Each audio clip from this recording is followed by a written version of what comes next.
able to tolerate that. What does sitting down and talk about money feel? One partner might say, "Oh, this feels really uncomfortable," or "I feel really anxious." And communication is so key. And we just keep coming back to communication and education in this situation. Let's do so. Main Street meets Wall Street. We want to talk about like real life scenarios, real situations. Let's take a scenario maybe here in the world. Young couple, young 30s, getting started, starting a family. They are completely on opposite ends of the spectrum when it comes to money, right? They may go sit down and talk to a financial advisor or a person in an hourly situation, do Dave Ramsey's program, something to that effect, get the advice, go home and change exactly nothing. Where do they actually begin? Yeah. So talking about money is very difficult. And we are typically not taught how to do that growing up in our formative years. Yeah. Adopt strategies that we saw growing up that we ourselves maybe that have been useful or helpful for us, going back to helping our brains, it is designed to help us stay safe. That's the entire purpose for our brain, is to help us stay safe. And so when we look at where couples start, sometimes the starting point is just sitting down and talking about, what does money mean to you? Like, or how does it feel to talk about money? That might actually be for some like enough of a conversation, right? And being able to like tolerate that.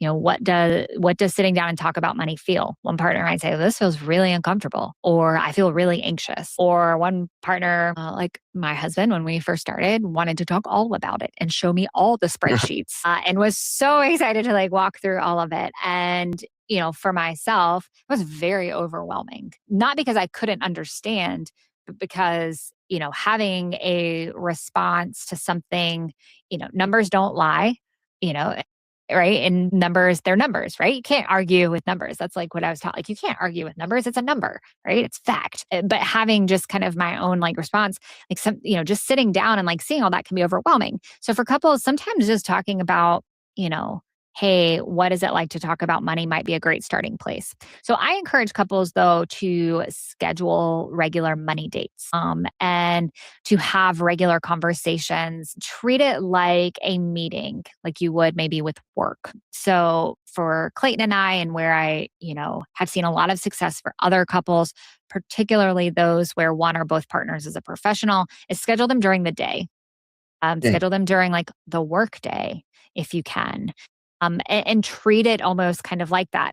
And the reason I say this is because the last thing that any of us want to do at night is to talk about money, a potentially, conversation that could lead to friction. Like, my brain is fried. Hmm. I don't want to engage in that. I just want to zone out, to watch, trashy TV so that I feel good about myself. Like, that's my capacity at the end of the day. As it is, I think, for a lot of younger couples, is particularly those who are raising families. So treat your money date like a working meeting, right? Schedule it if you can during like business hours. Put a time limit on it. This doesn't have to go on forever. Even just 15 to 20 minutes is better Mm. than nothing. And what I think is important here is, talking about the numbers, talking about some type of numbers, but also talking about the emotions and the thoughts around it. Uh, and what I mean by that is, if we're talking about, let's just say, saving for a vacation, you can talk about the numbers, and one partner might say, like, okay, well, if we're going to save for a vacation, we probably need to be cutting back on these like expenses, right? Sometimes where that conversation can go. Mhm. Or if we're going to save for a vacation, we want to allocate like this amount to it, like every month. But the other side of that is, how do we want to feel on vacation? Do we want to be able to, feel relaxed while we're spending on vacation?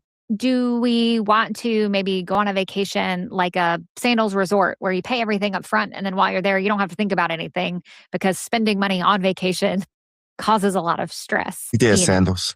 Yeah, right. Yeah. Saying, or a cruise, right? Like, once you get there, you're kind of there. So how do we want to feel on vacation when it comes to money? Do we want to feel relaxed? What's the impact of that?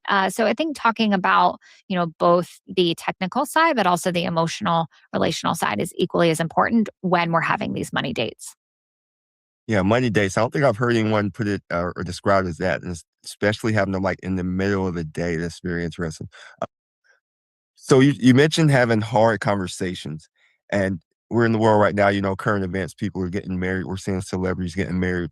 Taylor Swift and Travis Kelce just got married, and the talk has been something. If you guys cited something with a prenup, how would someone, this is going out through LinkedIn and other professional networks, so people may have a need for something like a prenup. How would they bridge a conversation like that?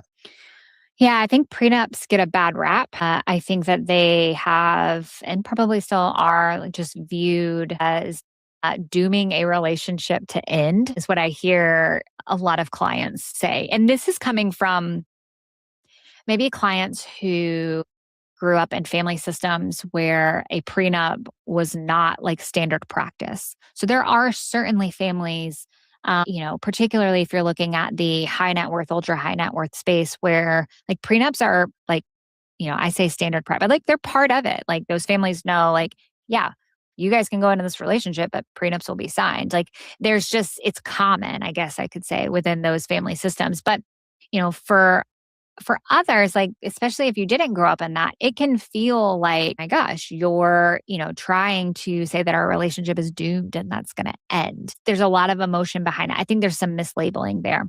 So, talking about prenups is, I think we need to understand first going into that conversation that everyone has their own feelings around it.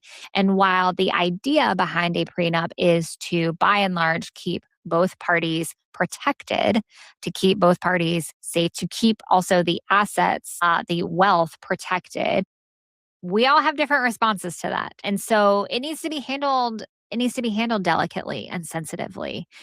So some of where, I see this come into play might be with parents and their adult children, and they will want their adult child to have a prenup. And, maybe that adult child is like, oh, like, we don't need that. She's never going to take me for everything that I've got. We're never divorcing. That might be Mhm. true. And no, I'm speaking with some sarcasm here, but that might be true. But that is that 50% is of people. that's like what I hear, right? In terms of a response, I think for parents, the conversation needs to start before the actual engagement like happens. So if this is something that you and your partner have maybe potentially an interest in, or maybe for a fact, like, I'm going to want my kids to sign a prenup, like, those conversations need to start before, well, in this scenario, your son asks someone to marry them. And starting those conversations early sets expectations, but it also allows the opportunity then for your adult child to, decide and make certain choices, and also for you to make certain choices too.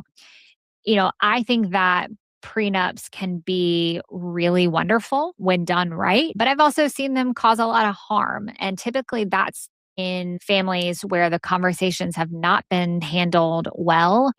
There's been a lot of fear around it, around having the conversation. There's not been enough upfront education, um, or communication around it. So I could talk a lot, Marcus. So I know I'm keep going on and Keep on going. about it. But I think that, by and large, I think prenups can be incredibly helpful. If you find yourself in a position where it's like, well, we didn't do enough kind of on the front end of talking about prenups, find a professional that can help facilitate a conversation. And there are those professionals out there who do help facilitate conversations and provide education around what a prenup is for both parties. If I'm talking heterosexual couples here. So if you're looking at, let's just say your adult son and his soon to be bride, like, gift them a, meeting with someone who can just help educate them and understand what a prenup is. And maybe that will dispel some of the myths that maybe they have. Um, or maybe it will just further flesh out things that they want to be or go in the prenup, or to ask questions. For parents, I think bringing in a professional is a great way to go, because one, it removes you from the position of, okay, all of this information is coming from, in this scenario, like my future in laws. How can I trust them? They don't have my best interest, you know, at play. But bringing in a professional then allows that person to ask questions to make sure that they are also protected as well. That's pretty good answer. And I don't think many people actually think about prenups in that way as a useful tool. They just, like you say, hear the word prenup, and then they're just like, they just think they're planning for us to fail. Like 50% of marriages end in divorce, and you want to, be prepared for whatever you may obtain in your marriage. What are some of the best uses you've seen for prenups? Uh, Best uses. Outside just, like your common everyday, you keep this, you keep that. Yeah, I think where when I've seen them go well, some of the best uses, and this is a pre or post nup, Yeah. is that it opens up dialogue and communication about money, which is a very taboo subject in and of itself. It's hard to talk about. It's not easy. And so I think, sometimes prenups or postnups, they really force that conversation. They can be the thing that forces us to talk about, like, we got to talk about money now. Okay, here we are. And so when they're done well, it really can be a benefit to just learning how do we talk about money? What does money mean to each of us? What does security look like for each of us and mean? And so I think that can be truly one of those, unexpected side benefits, is that it really does and can bring a couple together in talking about a really hard subject matter. Yeah. And what are some of the worst examples, like cases you've seen with like a prenup? Oh gosh, how much time do we have, Marcus? I feel like we Expand. all know like the worst examples and how they've played out, and that's where, albeit the evil in-laws, like, kind of force this or put things in a prenup that the couple wasn't aware of, or have left one spouse high and dry. I think, somewhat kind of jokes aside, where I see harm kind of being done is in a coupleship where, and I'll say for heterosexual couples where the female partner was taking care, maybe home, taking care of kids, gave up a career, gave up a job, gave up, really the ability for her to build her own, path. I have seen then where, prenups can, I'm going to say it this way, it's probably not PG, but screw that person over, essentially leave them high and dry.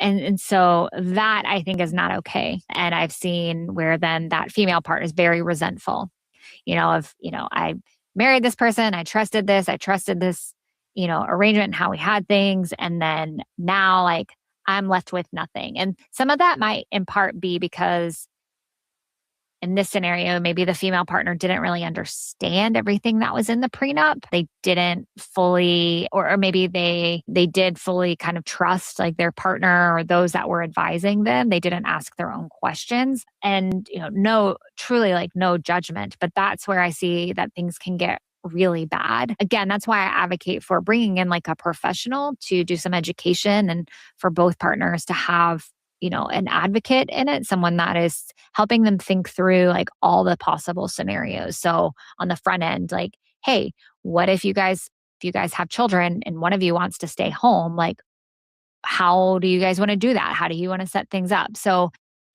being able to look at what are the worst possible like fears, if you're doing this on the front end, I know I'm deviating a little bit, doing this on the front end, thinking through what are the worst possible fears, and then how do we talk through and talk around that?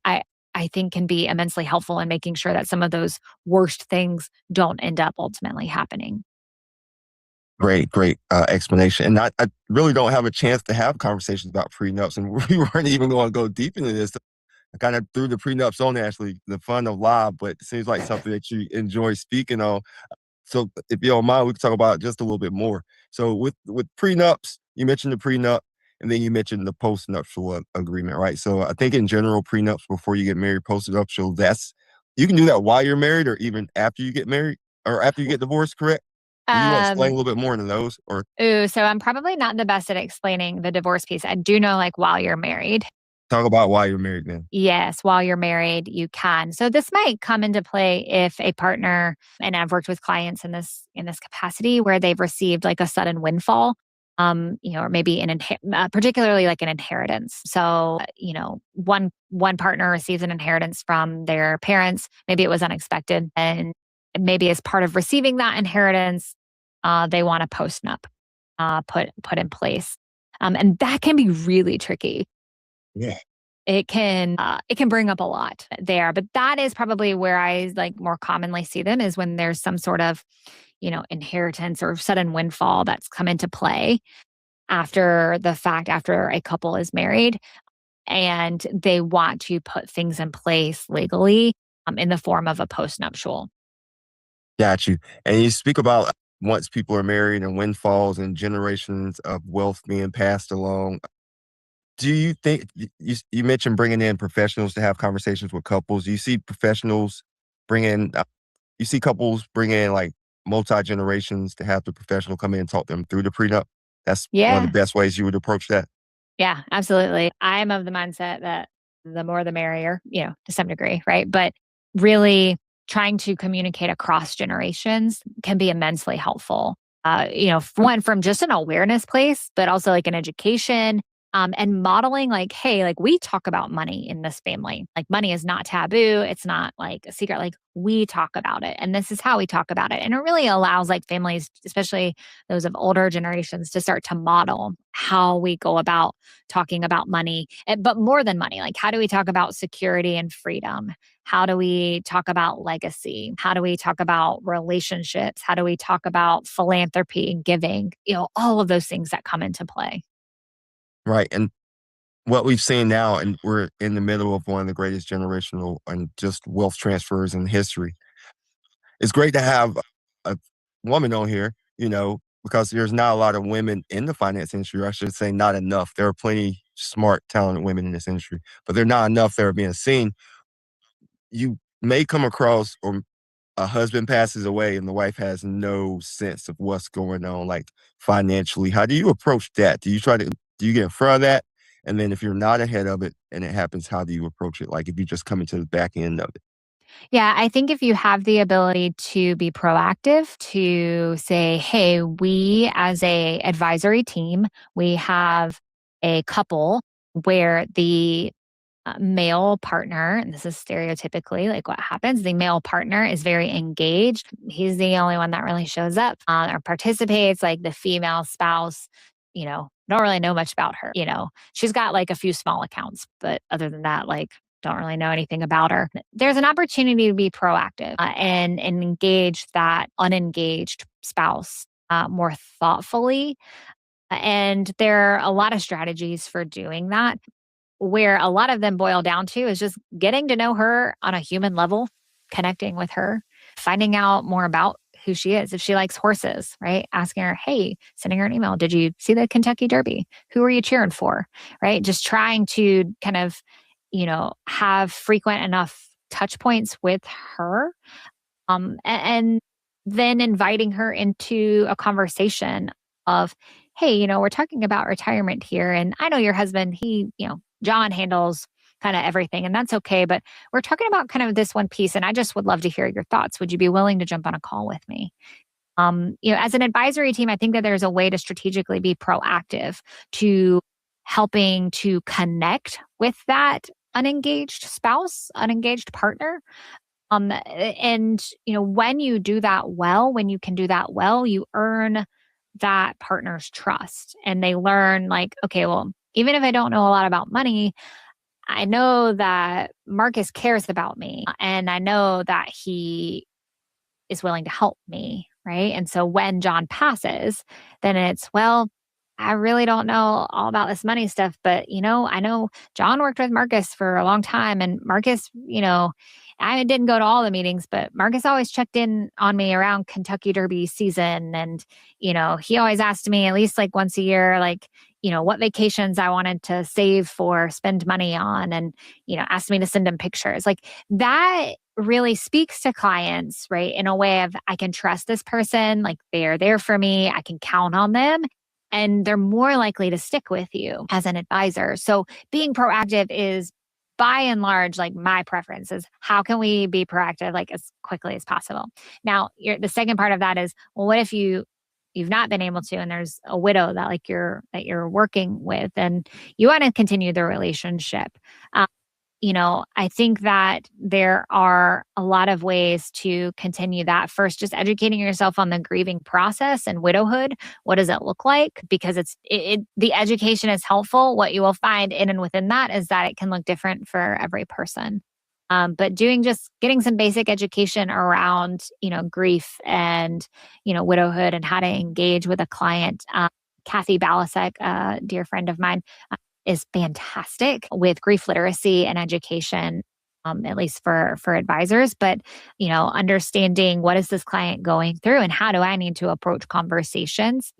Hopefully, my hope would be is initially putting aside first the goal of retaining assets. My hope would be is that we've put that aside and that we're putting the person first and foremost and making sure that we can be helpful with helping them with any and all of the financial matters that need to be helped with. So, be proactive if we can in engaging those partners. But if we can't, meet them where they are in that human place, educate yourself on grief and widowhood, and focus first on connecting with them as a human in those early stages and those early places. There you go. Proactivity. I don't know if that's the word. Being proactive is a good way of going about it. Yeah. I saw a stat or a headline yesterday that really like threw me off, man. This generation's different. This younger generation, it said that like nearly 50% of adults under 30 lived with their parents last year at some point, up from like 32%. How are you having those conversations with adults and with their parents? Because what we're seeing now is kind of like a prodigal son type thing where parents are also giving their children their inheritance early. I don't know if they're coming back and getting more later, but they're like going into their retirements. I've seen, and these are like not just case studies. I'm talking about like parents having to go back to work just support their children. Like, how are you having these conversations? That seems to be something hard to break because I know with parents and children, it's a hard subject to It breach. is. Yeah. I mean, first, just like validating that this is incredibly difficult. It's not what you planned for. And, I'll say like there's a grief element to that, I'm sure, right? That many parents, like I try to put myself in their shoes, like there would be some grief in that. And not that it's maybe the child or your adult child's like fault, but just like, hey, this wasn't what we planned for. Like this wasn't how this was supposed to go. And I think it's important to own that and just say, like, this sucks. We didn't plan for this. We didn't want this. And there's some grief here. And acknowledging really like that part first on both sides for the parents, but also the adult children of like, this kind of stinks. I think that where parents can really be of service to their adult kids is going back to connecting them with a professional, connect them with a financial professional. Maybe it's your advisor. I know a lot of advisors now who are doing like young adult education or supporting them in that place of, hey, you've got your first job. Hey, let me like kind of help get you started on mapping out like a few things of where you could be. There are accredited financial counselors that you could connect your adult child to, but you know, having them connect with a professional that can be another source of information, maybe even an accountability partner, or just someone to lean on and ask questions about, it can be a gift. Can be a gift to them. And so I would start that like early on, even maybe while they're in college, maybe last like year or two of college, is connecting them with, some type of financial counselor, financial professional that can help them start to lay the groundwork for, hey, when you graduate, here might be some folks, right, that you can reach out or setting that can help set you up for when you do leave. I just had a conversation recording for my podcast Planning and Beyond with Colby Goodman right before Marcus, you and I jumped on here. And he Nice. is a career coach. And so we're starting to see this a lot more too, is connecting adult children or even professionals working with career coaches, but connect them with a career coach, like somebody like a Colby who can help develop some skills for going out and being successful. Going back to what we talked about at the very beginning about figuring out things that you can control. As parents, what really, really stinks is that, and I've realized this the older like my kids have gotten, is that I have less control over them. You And haven't really had any control. I know. But I used to think that I used to have like a lot more of it. And I don't really like that, but it is true. And so knowing that we really can't control like our kids, especially as they grow to be young adults, but what we can control is maybe offering opportunities for them to meet with professionals that could help set them up for success or, set them up in such a way to where maybe they don't come back. Maybe they don't come back home. Or maybe the plan is for them to live in your home for a set period of time to build up enough savings for a down payment. Or as a parent, if you're looking at how do I help my adult kids? Maybe it's offering, maybe if instead of paying like a bajillion dollars for a Taylor Swift, Travis Kelsey wedding, maybe it's saying, hey, we will actually gift you this money as a down payment for a home. With housing prices being what they are, like cost of that might be much better, right? Than, getting married in Madison Square Garden, having the Empire State Building light up. I don't know, maybe, maybe not. But I think that there's a lot of thoughtful ways that parents in particular can start to look at helping set their kids up for success, albeit bringing in a professional or, again, down payment like on a home. And you can talk to your advisor about that. Like they are likely a wonderful resource to be able to have those conversations with. Very good, very good. And once again, I love all the resources you're mentioning from Colby to just different people that you can reach out to and things to find out. Education is a very powerful tool. So we're talking about, the parents. Let's go down to like a generation below, like kind of in our generation, because now we have this sandwich generation where our parents are getting older. We're having to take care of our parents, but we're also having to raise families. And it's not a new phenomenon. We're not the first people to have this happen, but we have the internet. We have ways to put it out and create terms. How would someone in this sandwich generation, approach this for their financial planning? Just from how do you approach that? Because you deal with the psychological and the financial piece. Yeah, you're throwing out all the great hard questions. I mean, how do you deal with it? I don't know. Like I don't have there's not a framework, at least that I'm familiar with. There's not a framework or book that says, if you do it this way, this is what's going to work for you, your family, and your parents. If you're married, like you might be looking at taking care of both sets of parents. Yep. And like with grandparents as well. So my grandfather is 91 years old and Mm, still lives independently, like in his home, in his house that he's been in he moved there when I was 10. So like 30 years now. So you might not just be looking at your parents. It might also be participating and taking care of your grandparents mhm. as well. So, it could be multi generations. How do you deal with it? I think first and foremost, if you're married, this needs to be a topic of conversation with your partner. And it has to be something that you talk about. Like, hey, what are we able to do first and foremost from a financial standpoint? Like, what are we able to contribute? And it may not just be financial, it might also be time, might be, mental, might be emotional. I think that there's an opportunity here in looking at if you've not had conversations with your parents. So I'm thinking like our generation, Marcus, like the peanut butter jelly in the sandwich. If we're looking at that, like how can we start to have conversations with our parents? What information do we need to know? Like what policies do they have in place? What does their insurance coverage look like? What type of estate planning have they done? Um, are there any holes there? What are things that you need to know that would be helpful? What's their long-term care plan? I remember a conversation with my dad, like when I asked him about this, and he was Mm. so angry. He was so angry because what he thought I was asking is or talking about, and this has been many, many years, is that I just want him to go in a home. Like that I was like, put him How it's away in a nursing home. And, you know, through some choice words that I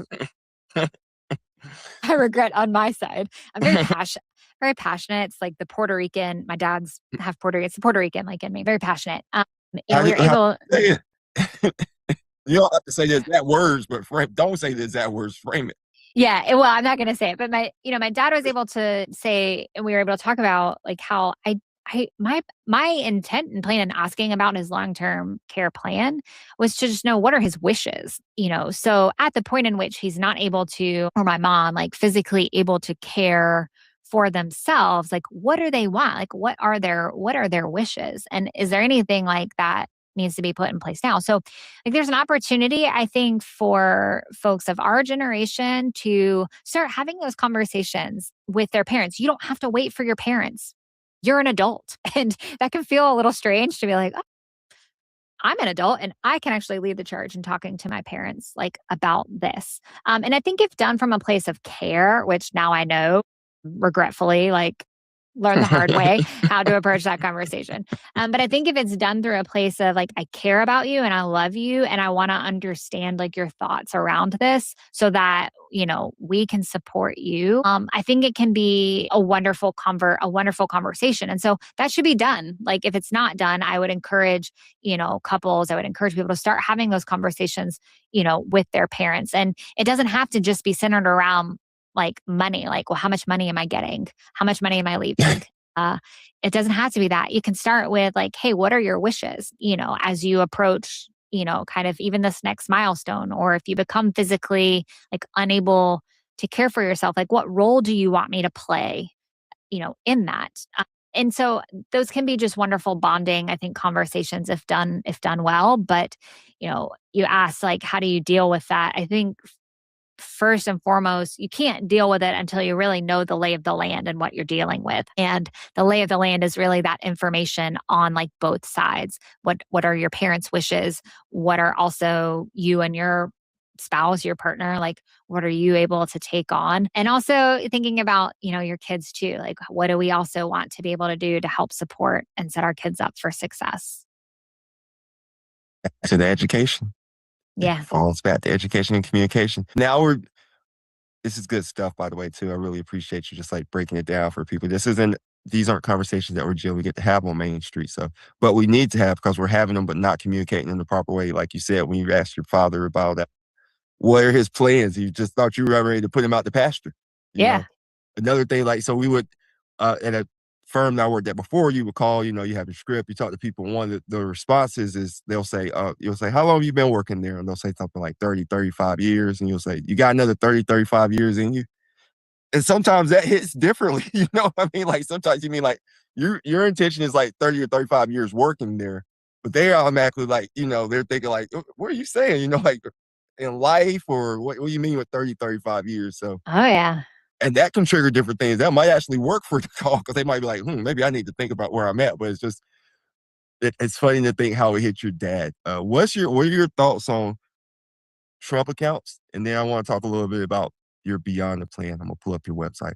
What are your thoughts on the Trump accounts right now? Trump accounts. So I will be clear that I have very minimal knowledge around understanding them. So what I will say is that this is a conversation my husband and I are having on the personal side right now.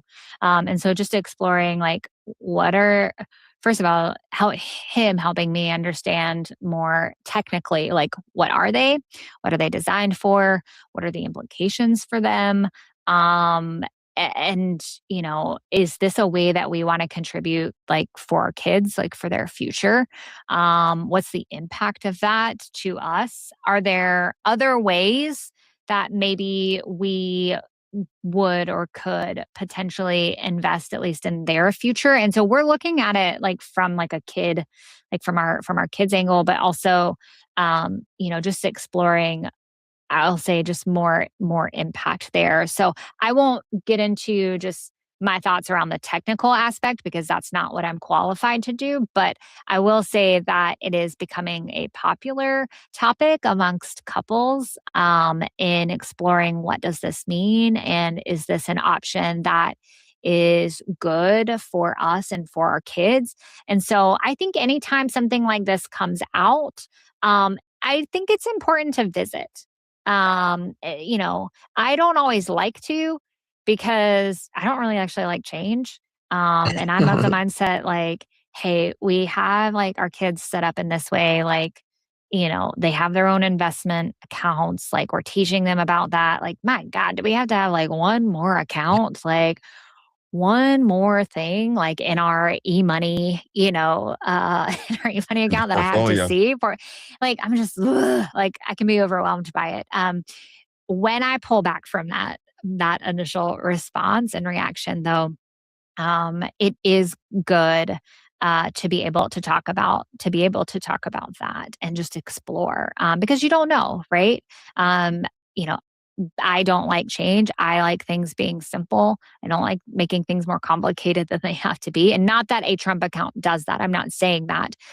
But sometimes in our own money conversations between Clayton and I have a tendency to not want to explore things because, if it ain't broke, like, why we need to go like changing things, right? And so I think that this is a great opportunity for advisors to be encouraging couples to talk about it.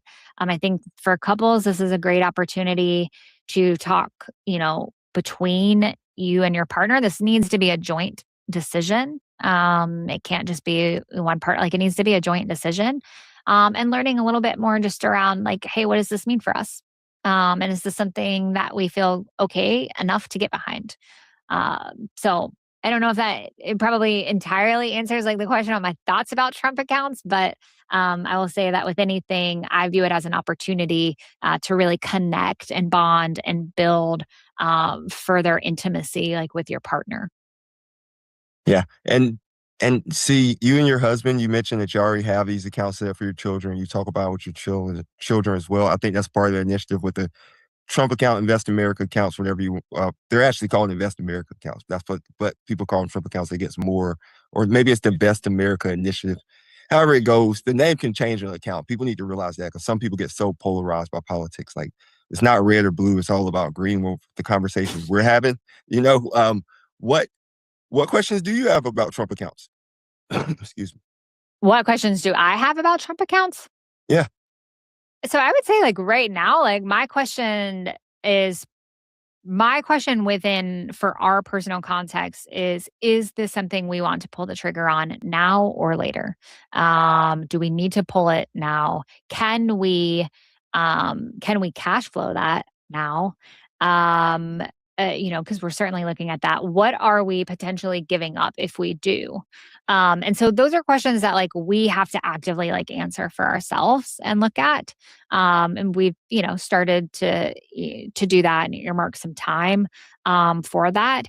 I don't have, I'll be honest, like, I don't have technical questions, mostly because, and this might sound, incredibly like ignorant, but I don't know if I care too much about the technicality part of like how it works. Some of that is I trust Clayton. Mhm. I can also do reading myself and read about how it works, and it makes enough sense to me. And so this is one of those things where it might logically like make sense, but I find, and this is shocking because I'm a therapist, right? Is that I'm going to look at it from a different angle and not just a technical side, but does this make sense in relation to everything that we're trying to achieve and do on the personal side? Do we, or what do we have to say no to in order to fund this personally? Opportunity costs. Yeah, exactly. Clayton's a lucky man if you look at everything that way. That's quite the approach to Uh, take. I don't know if he looks at it that way because when I say, what do we have to give up? I'm like, that vacation, we got to give up that vacation. Do I need to, if I have to scale back, getting my hair done, if I got to go now like 12 weeks, nah, we're not funding Trump accounts if it means like having to push back my hair appointments. So he might differ. He might beg to differ with you, Marcus. Yeah, he might beg to differ. I mean, I think high level, like you said, with the technicalities of the Trump accounts, I mean, they do have different benefits, but I think one of the bigger benefits I kind of compare it to like the 401k where you get the match is that people are just donating money inside of these accounts. So that could be one big benefit, but you won't reach the full potential that they're showing it for projections if you're not putting $5,000 a year in there. So Exactly. personally, we already have 529s, full disclosure, like for our children, but I definitely click that Trump account box. But I have not put anything in there yet.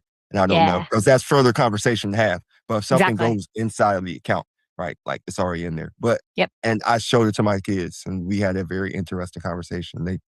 They told my wife the next day, or maybe later that same day, they were at the store. They were like, we can buy this and buy that. And she was like, with what money are you talking about? They were like, the money on daddy's phone. We got money on daddy's Oh, phone. We Lord. own stocks. So like that kind of those kind of conversations are just interesting conversations because then I'm like, no, no, you gotta save money, right? We're investing money, so it just brings up a different kind of conversation. Yeah, it does. Yeah, it does. I love that. Yeah, yeah. Let's talk a little bit. Coming up on time. It's just been flying, man. It's been a good conversation. This is your website. Let's talk about what you do. Talk about beyond the plan. Tell me when to scroll down and let folks know. Let's just spend a few minutes on that. How did Yeah, you get to sure. beyond the plan? I appreciate that.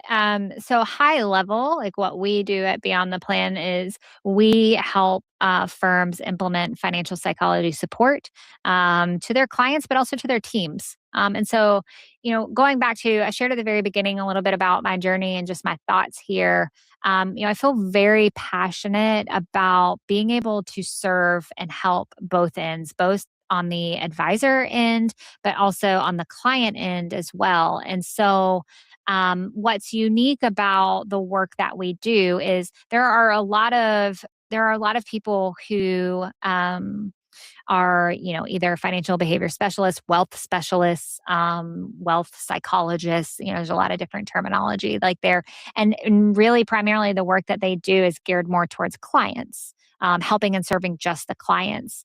And I'm not saying not all, but that's not new, is bringing in someone with a psychology background, a mental health background to help serve and work with clients. Like that's not, it is new, but it's been around for actually a few decades, believe it or not, primarily in the ultra high net worth space. Um, but what we do that's different is that we're not just doing that. We're also helping train your advisors and your team, and we're helping your firm to differentiate itself in a market where, services they're all kind of the same, and like at least in the RIA space, managing investments, like what makes you different from another investment manager? With technology coming in, AI, doing a lot of work and helping to firms to be more efficient, which is great. It's fantastic. Being able to say, hey, like, yeah, we're more efficient, but also because of that efficiency, it allows us to have informed deeper relationships. And the question that we ask is, do your advisors know how to do that? Do they know how to do it well? And so, the work that we do, at least on the training side, is we train on 7 skills. We call them our 7 core relational skills, and they're all centered around how to help advisors form better relationships, but not just forming better relationships, but being more confident and knowing how to do so. Because confidence matters in professional relationships. So that's kind of on the team and advisor side. On the client end, we see clients one on one. So we'll do behavior coaching consultations with clients, talking about a lot of the things we talked about today, Marcus, at least the conversations like that we will have with clients, coaching them through, hey, how do you talk to your parents around what their plans are, what are their wishes, what is their long-term plan?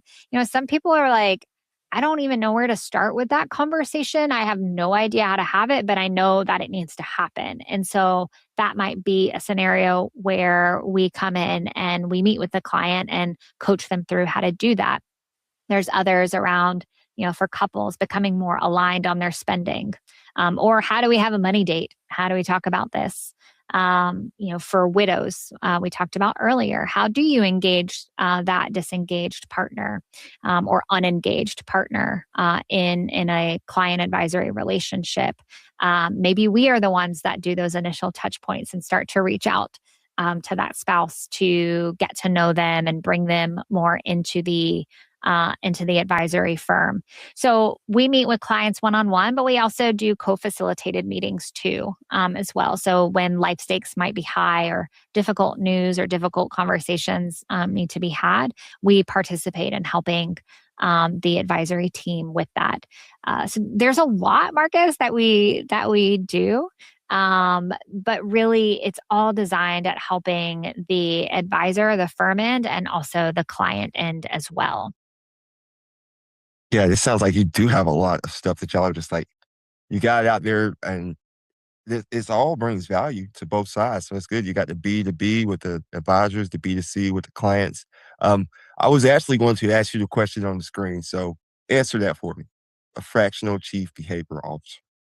Yeah. I mean, what do we do? I mean, it's written, right there. We look at the, key dimensions, the three pillars is what we refer to them as, the client side, the advisor side, and the firm side. And so we integrate fully into those places and helping, advisory teams, executive teams make decisions. Do we want to, if we have a set of clients right now that my partner, Dr. Meg Lertz, she has written about this a lot around the fix, fine, flourish, um, model. And so clients initially come in and there's a problem to fix. They want you to do something, right? There's something like as the advisor that you need to be, kind of work on helping them with. But eventually, like the client kind of moves to a state of like being fine, and like things are okay.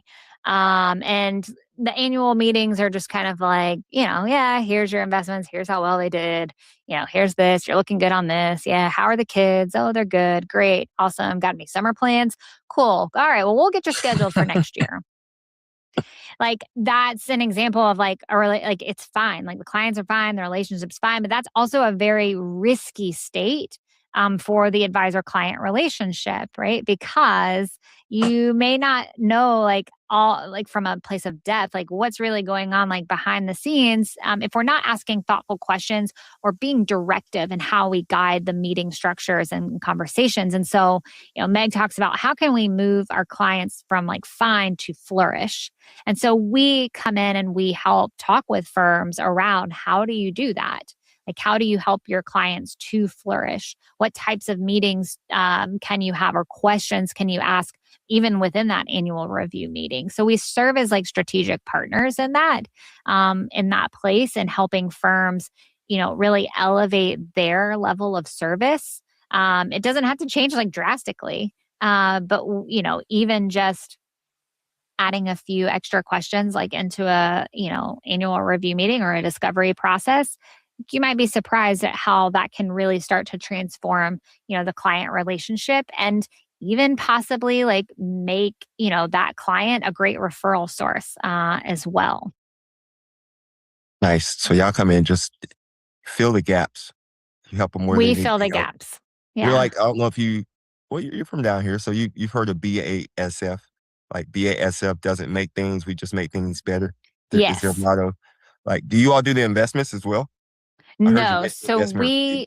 we do not manage money. We do not manage investments. Like we are purely on like the psychology, consulting, like behavioral side of things. So we don't touch client accounts.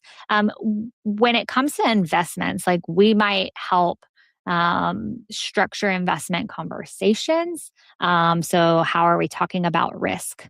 How often are we talking about risk? Like we look at more conversation design, not so much, consultation on, the technical, part of portfolio management or plan design. Got you. So you do what you're good at and let the like what your secret sauce is and let the other people take care of that stuff. Yes, let them take care of the other stuff. Yes, It's yes. that works out in so many different ways. I want to ask you about your podcast before we go, but I have another question for you before we get into that. Right. So we're sitting here. I think you said you were 40, went to app. I'm 40 plus, 45. If your children, because like we mentioned our kids earlier, like my kids, they kind of know what I do, I guess. I haven't really gone too deep in like explaining to them what I do because that would be a deeper conversation. Some, the older ones, yeah, but the younger ones, they wouldn't really understand. So if your kids were to see this or anything you've done 20 years from now, what would you want them to take as like an impact from what mommy did in the world? Ooh, that's a really great question. First and foremost, I would want them to think, wow, my mom was cooler than what I thought or gave her credit for. I think everyone does that eventually. There's a lot of like sometimes eye rolling or like, heaven forbid I bust out like a dance move, and it's like, oh my God, you know? So I think first and foremost, I would want them to be like, oh, my mom was maybe a little cooler than what I thought or what I gave her credit for. I think beyond that, just in terms of the impact, like I would hope that they see that, my heart's desire is really, truly to help people be really the best versions of themselves. Makes me a little emotional, I guess, like thinking about, that that's really what I want is to help people be the best versions of themselves. But to do it in a really kind and like compassionate way. I think that there are a lot of great people out there that are well intentioned at helping, but maybe not the kindest or most compassionate way. Not that they're intending to not be, but I talk about like with our kids, and I've talked about this like even when they were in elementary school. What I care most about, like when they go out into the world, when they would go out to school, what I would ask their teachers about had nothing to do with their grades, but are they kind people? Do they treat their peers well? Are they the kind of person that is going to be helpful to someone?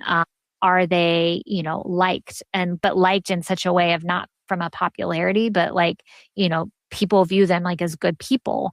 And that matters to me. And I think that what I would want and hope that they see beyond just like maybe being super cool is that like, wow, like my mom really is like kind and compassionate in how she approaches and treats people along with like being helpful. So that's what I want them to see. And I think what's hard about being a parent, and maybe you know this, is that there are times where we get seen as mean, Mhm. unfair. We have some rules in our home that go against the grain, particularly with like technology use or access or even just certain freedom. And so sometimes there's some complaints from the peanut gallery around, well, I'm the only one.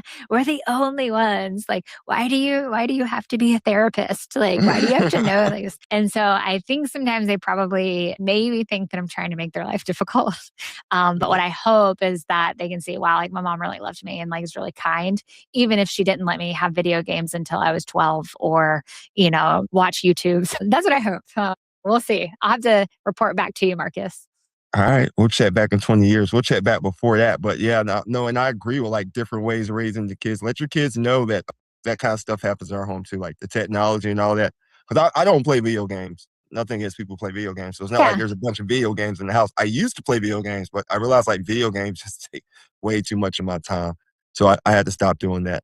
There are other things. I'm the kind of person who like once I'm on a task, I have to get a task done. I have to accomplish things every day. I hear you. And unless I was like a streamer on video games where I was getting paid to do it, I would feel like I didn't accomplish much anything. Yeah, I'm with you. What will AI say about you 20 years from now? Like what will be a Oh my great gosh. what will that say? I have no idea. And that actually like terrifies me to think like what I mean, I guess maybe it's no different than what like Google would say, like from an SEO, like I guess like it would probably list some of the works that I do, my credentials. I just hope, I think what I hope is that it doesn't say anything terrible. It I hallucinates a lot. I think right. Yeah. If and when it hallucinates that it's not saying terrible things about me, I think that's probably what I care about more. Gotcha. That's awesome. Yeah, let's take a couple minutes before we get off and tell people about your podcast. You mentioned Yep. your podcast. Tell us a little bit about your podcast, what's happening there, and where they Yeah, can find so it. podcast is Planning and Beyond. It's you can catch it on all listening podcast streaming sites. And really the content of it sits at the intersection of financial planning and human understanding. And so it's really designed for advisors, firm leaders around understanding their clients better. How can you understand your clients better? How can you understand your team, your advisors? Better. And so we bring in topics. I was telling you earlier, just recorded with Colby Goodman around how to bring in a career coach and the benefits of offering career coaching services to your clients. What can clients learn from them? We talk about even things within the mental health field, like clients who might feel or have a high degree of money shame. What does that look like? Where does it come from? Rakim Sabri a dear friend has come on to talk about financial trauma. So people who have experienced financial trauma, and then even like high level, like communication strategies. Matt Halloran with Zox has come on to talk about, communication strategies, for advisors, but also like technology and how to like leverage AI and tech to be more human. So lots and lots of examples. We're in season 3. Season 3 just started. And so we are currently releasing that. It comes out every Thursday morning. And so you can catch us again. Mostly people watch us on Apple, Spotify, but wherever you get your podcast streaming, wherever you listen to podcasts, we are likely there. Nice. Do you stream on YouTube as well? Uh, Starting to, yes. Nice. Yeah. So the handle or the channel for that is at Planning and Beyond. Nice. What about X? Uh, no.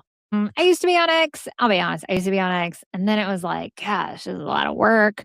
And I, I talked earlier about being, a little talkative. I don't like being limited by The like, characters? yes, I don't like that. It is very stressful. I want to say what I want to say, how I want to say it. And I don't like that. So I gave up on X. I started out there for a while, but no, no longer actively participating As on that platform.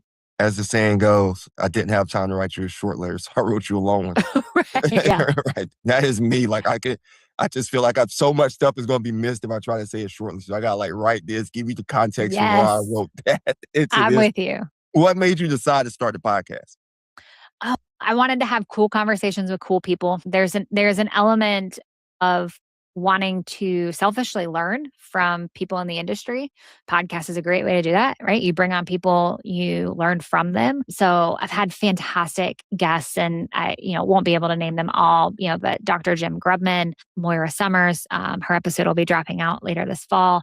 Really some pioneers in the space of financial psychology, and dear friends as well, and getting to learn from them. Christy Archuleta, Meg Lertz, just to name a few. So I like learning and wanted to have conversations with people that I could learn from.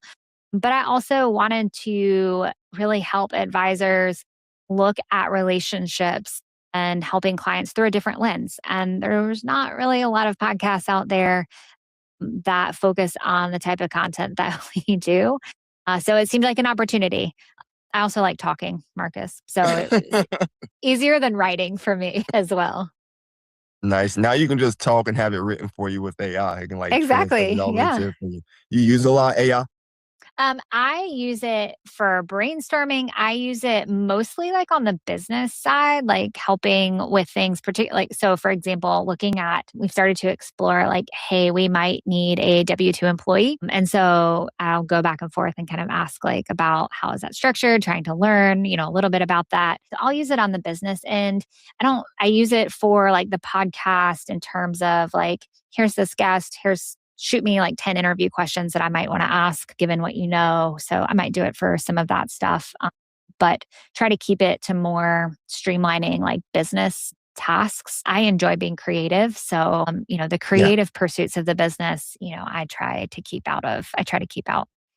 Got you. And where does your business look like in the next 5 years? You mentioned maybe bringing Ooh, employees on. yes.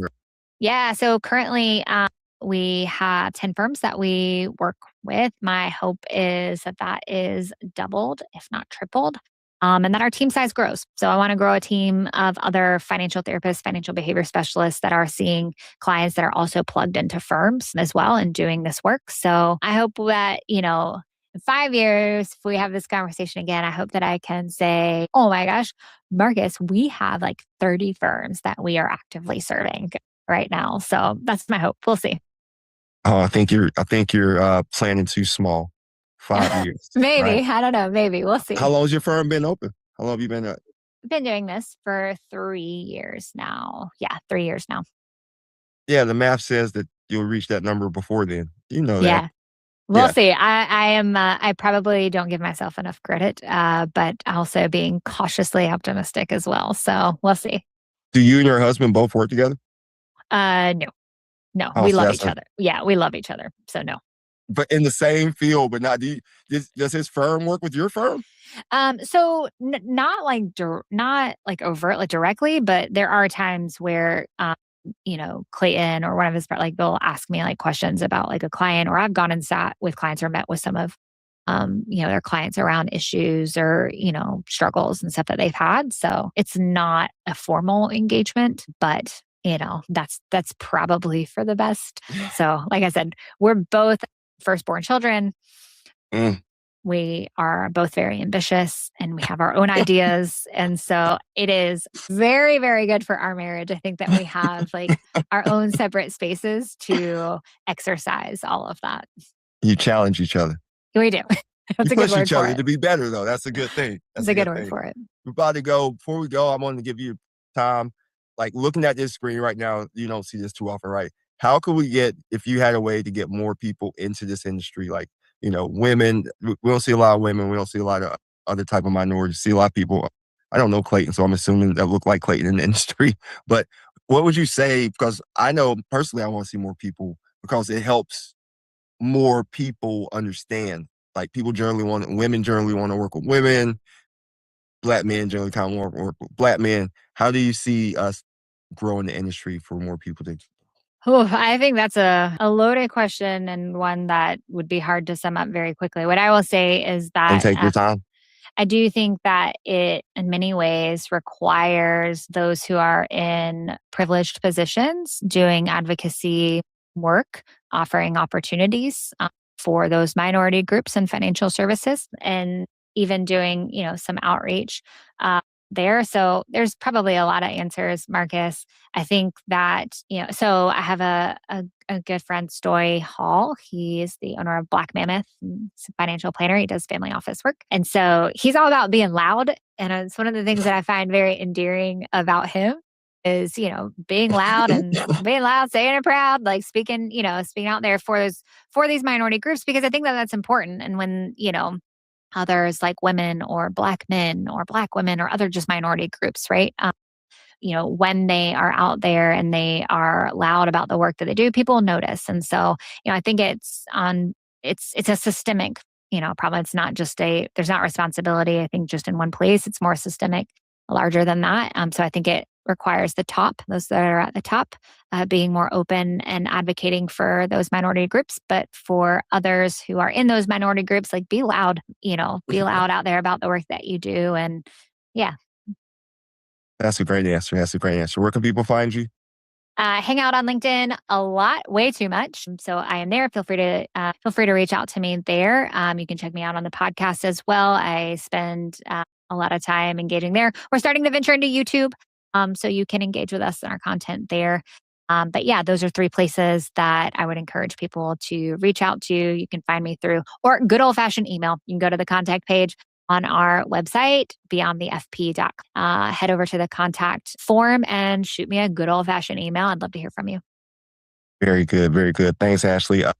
Yeah. So for those who don't know, I borrowed Ashley for about an hour and a half today. So I really enjoy your time, but time is valuable. Is there anything else you want to say to anyone else or No, to the I world? appreciate the good questions. I appreciate the conversation. It's been a lot of fun. Yeah, we'll have to do this again at some point in the future for sure. We'll have another conversation. But thanks for everyone watching. Check out Ashley's podcast. Check her out if you have questions for your financial advisory planning firm. Check out her LinkedIn. I've seen her on LinkedIn. That's where we connected, or just send her an email. She has some great answers if you got questions about anything that we've covered. I'm pretty sure everything we talked about today is probably a service that you can offer too as well, correct? Like, Yeah, I would say most of it. Yeah. excellent, excellent. So Main Street Heart meets Wall Street Smarts. Thank y'all for tuning in. Thanks, Ashley.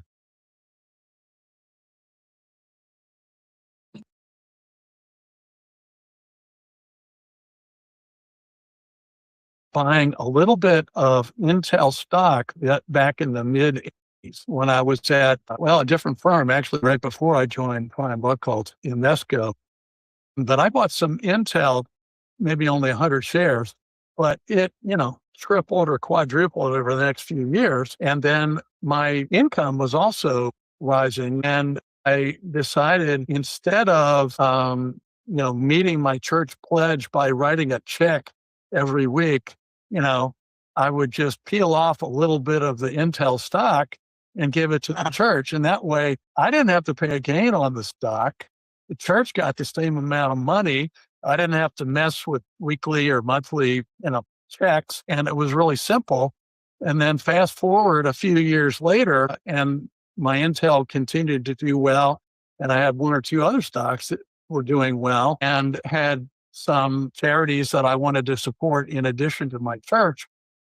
And I peeled off some low cost basis stock and sent it to the donor advised fund at Vanguard.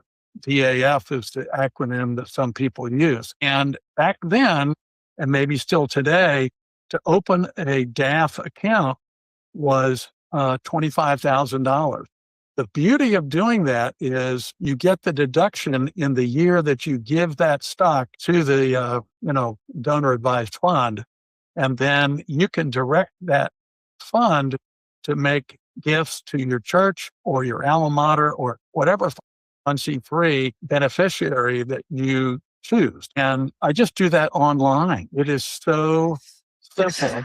And our kids have grown up knowing that I do that. For those of us who have been blessed, we should be a blessing to others. And I obviously feel strongly about that. So thank you for allowing me to share that. No, thank you for sharing that. And yeah, take a second. That's good stuff. The donor advisor fund. People don't really realize that you can, when you have gains in these stocks and concentration risks, that you should give this stuff away. That there are ways that you can give it away and still be you still benefit yourself, with the tax benefit, but you're helping causes that you're going to help anyway. You're going to give this money anyway. Has that rubbed off on your children? Are your children giving people as well? Well, every year, my wife and I asked them, who would you like to give money to? Part of the reason I got emotional was I was thinking about our oldest grandchild who was diagnosed with brain cancer when she was age 7 and went through 3 surgeries, brain surgeries, chemo and radiation and so forth. And we wanted to be grateful to St. Jude Children's Hospital in Memphis because they flew Charlotte. And I wear this band on my wrist to remember Charlotte. And you can remember her name since you live in the Charlotte area. Mm-hmm. But anyway, they flew Charlotte and her mother, which is our daughter, and continue to fly her down there for her periodic scans to make sure the cancer has not come back. But they gave her all that treatment. They put them up at night, feed them, without charging anything. And they do that for kids, not only around the US, but now coming from different countries. And so I remember the celebrity that started St. Jude. His name was Danny Thomas. And you may have heard of his daughter, Marlo Thomas, who has continued to carry the torch for children's cancer research and cancer treatment. And talk about legacy. That all started in the late 1960s. So that's, 65 years ago. Back then, childhood cancer had a survival rate of 20%. 80% would not make it. Today, those numbers have flipped where 20% don't make it and 80% survive with good quality of life. And so far, our granddaughter is in that category. Our daughter knew that we would want to use the donor advised fund at Vanguard to thank St. Jude for being so generous to us. And we've continued to support them. In fact, there's an event that I'm just now signing up for in Atlanta, which will be, I think, April the 16th at the Intercontinental Hotel in Buckhead that we have been to in the past and will be there again this year. Our daughter knows that and her brothers know that, and they're all very supportive. And so that's one example of where we are involving the kids in our charitable giving. That's very good, Mr. George. I appreciate that. I appreciate you sharing that. Yeah, and people should realize, when you have both your hands gripped like this, you can't ever get anything back. You got to let that stuff go. It comes back. You know what I mean? It all kind of works itself out in the long run. And like you said, you've been giving to charities throughout life, and then you really needed that for your granddaughter, and St. Jude's was there. It's beautiful stuff. I guess I know you have to jump off the call, so if there's anything else you want to tell Main Street, and also where people can find you if you want to be found, if anyone wants to talk to you, where are those things happening, Mr. George? Sure. Well, I no longer have a work email, so I'll give you my personal email, and that's GJHII@hotmail.com. And if anybody wants to text me or call me, that's fine. 404-313-4115. I would like to mention one other thing, Marcus, just in closing, and that is, take your time. I think, well, let me say 2 things. My career really was significantly aided by pursuing the CFA charter that you mentioned earlier that I got back in the And it's a lot tougher exam today. Our younger son, the one at T. Rowe, got it along with his Kaya for alternative investing. And very proud of him because the body of knowledge is so much bigger today than when I was tested back in the early 80s before, all the alternatives took off and so forth. So I'm glad I passed when I did. But I would encourage anyone who has an interest in the investment profession, whether you're going to try to do it for a living or just for your own personal, investing, consider taking CFA 1, 2, 3. And if you're with an employer that believes there's benefit to the company for doing that, they should really. And there is a lot to study, a lot to read to be prepared. And the pass rate is only in the neighborhood of 50% for certainly level one, and maybe it goes up a little bit after that. But I think that's a good thing to put on your resume for whatever you might do down the road. And then the second thing I was going to say is the importance of asset allocation. We've talked a little bit about individual stock analysis, and I forgot to mention earlier, but one thing that I've always used going back to my years at Invesco was the PEG ratio, where you take the PE of a stock and you divide it by the growth rate of the stock. And ideally, you're using the PEG using forecasted earnings, which here we are in March of 2026, would be the forecast for, calendar or fiscal 26. And then the growth rate looking at least 3, maybe 5 years. And the lower the PEG ratio, the better. So, there's no hard and fast rule of thumb. And nowadays, maybe it's better to use free cash flow than it is earnings. But, a PEG ratio of under 1.5 certainly would tend to be more attractive than one that's 2.5 or 3 or higher. But back to asset allocation, the average Main Street investor, I think, would be better served by going into low-cost index funds. And you can do that either through an ETF, which is more tax efficient if you're a taxable investor, or a mutual fund. And so, for example, Vanguard has a world stock index fund. The symbol is V. And again, very low cost. It gives you exposure to the US, which is roughly 60, 62%. And then developed markets and emerging markets would be the other 38% or so. I think that's better than buying the mutual fund because in a mutual fund, you inherit an unrealized gain. And as a taxable investor, if there are net outflows in a particular year, the mutual fund company, in this case, this example, Vanguard, might be selling to meet outflows and realizing some gains. And so you could have a taxable gain at the end of a year, even though your fund value did not go up. It may have been flat or down.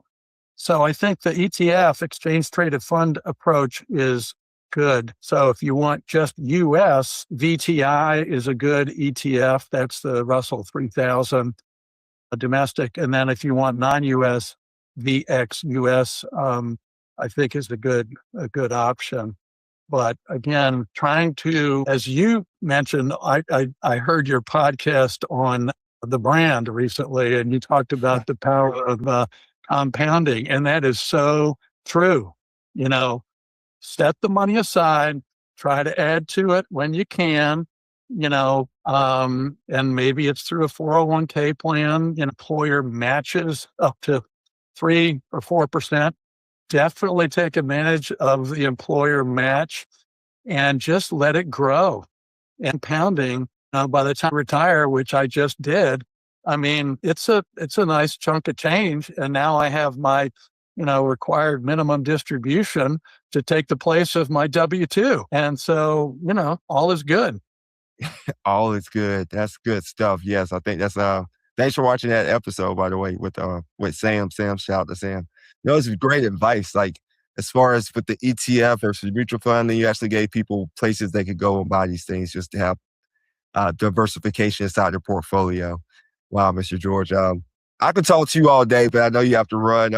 I guess I'm wondering, is there anything else you want to say before we hop off? Well, let me just check my notes here. You were nice to send me some possible topics. Another thing that really helped me early in my career, in addition to getting the CFA, was I joined the Atlanta Society of Financial Analysts, which we now call CFA Society Atlanta. And it was really easy for me to do at the time because they met across the street from where I was working. And for one relatively low amount of money per year.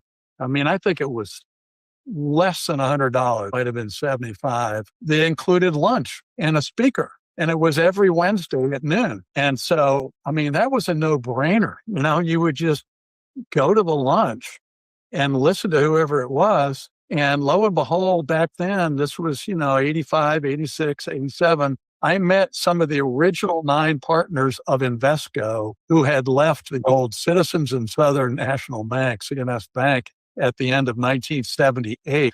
And they were growing rapidly since they left the bank. And they were looking to hire younger people, preferably with a CFA, who weren't used to managing money a certain way, who were open to the Invesco way. And so had I not met great guys like Ed Mitchell and John Morgan and Wendell Stark and others back then, I probably wouldn't have had the great opportunity to join Invesco and be there for 14 and a half years. So if any of your listeners are geographically in an area that has a CFA society, whether you're pursuing the CFA or not, I think they will let you in and let you attend those meetings, which can be very educational, and they're also good from a networking standpoint. So I think that's the only other note that I had made that some of your listeners might find of interest. Wow, yeah, that's good stuff. So networking is very powerful. But another thing you got to give yourself credit too, Mr. George, is that once the opportunity was there, you have learned and prepared, and you were ready for the opportunity. You have to be prepared and ready to execute on the opportunity as well. People just tend to think that when the opportunity presents itself, you have to be prepared. Um, all right, Mr. George, it's been a great conversation. Main Street. If anyone has any questions for Mr. George, he gave you his information. He's really an open book here. I really enjoyed this conversation. Like I said, I really hope you can come back, hop up on the podcast at another time. We can go deeper, have another conversation when you have time. Until then, I just want to say thanks to Mr. George Hopfuhrer for hopping on with us. You were Hops. Main Street, work and smarts. Heart meets Wall Street smarts. Thanks, Mr. George. Been my pleasure. Thank you, Marcus. Be well. Talking about money is very difficult, and we are typically not taught how to do that growing up in our formative years. We adopt strategies that we saw growing up, that we ourselves that have been useful or helpful for us. It is designed to help us stay safe. Sometimes the starting point is just sitting down and talking about, what does money mean to you? How does it feel to talk about money? That might actually be, for some, enough of a conversation and being able to tolerate that. What does sitting down and talk about money feel? One partner might say, this feels really uncomfortable, or I feel really anxious.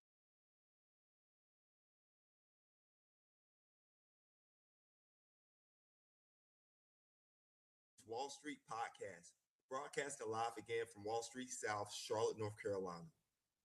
Tonight, we're kicking off part 1 of our 2-part exclusive series on the crucial side of wealth that handles 100% of our decisions, but rarely gets enough airtime: the psychology of money. And I'm joined by certified financial therapist and behavioral financial expert, Ashley Kwame.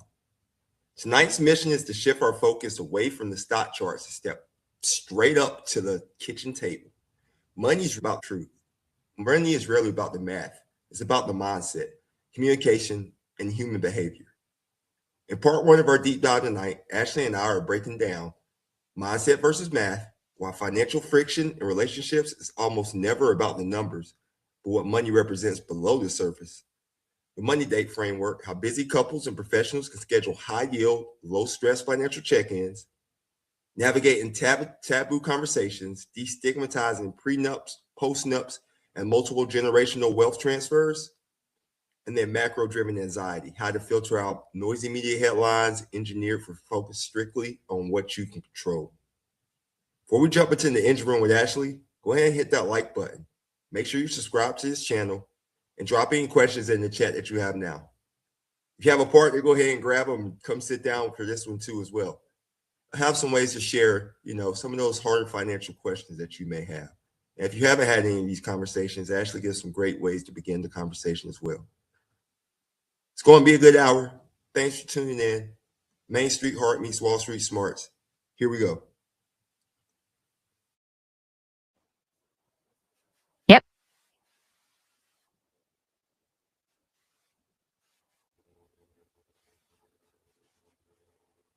Hello, everyone, and welcome live.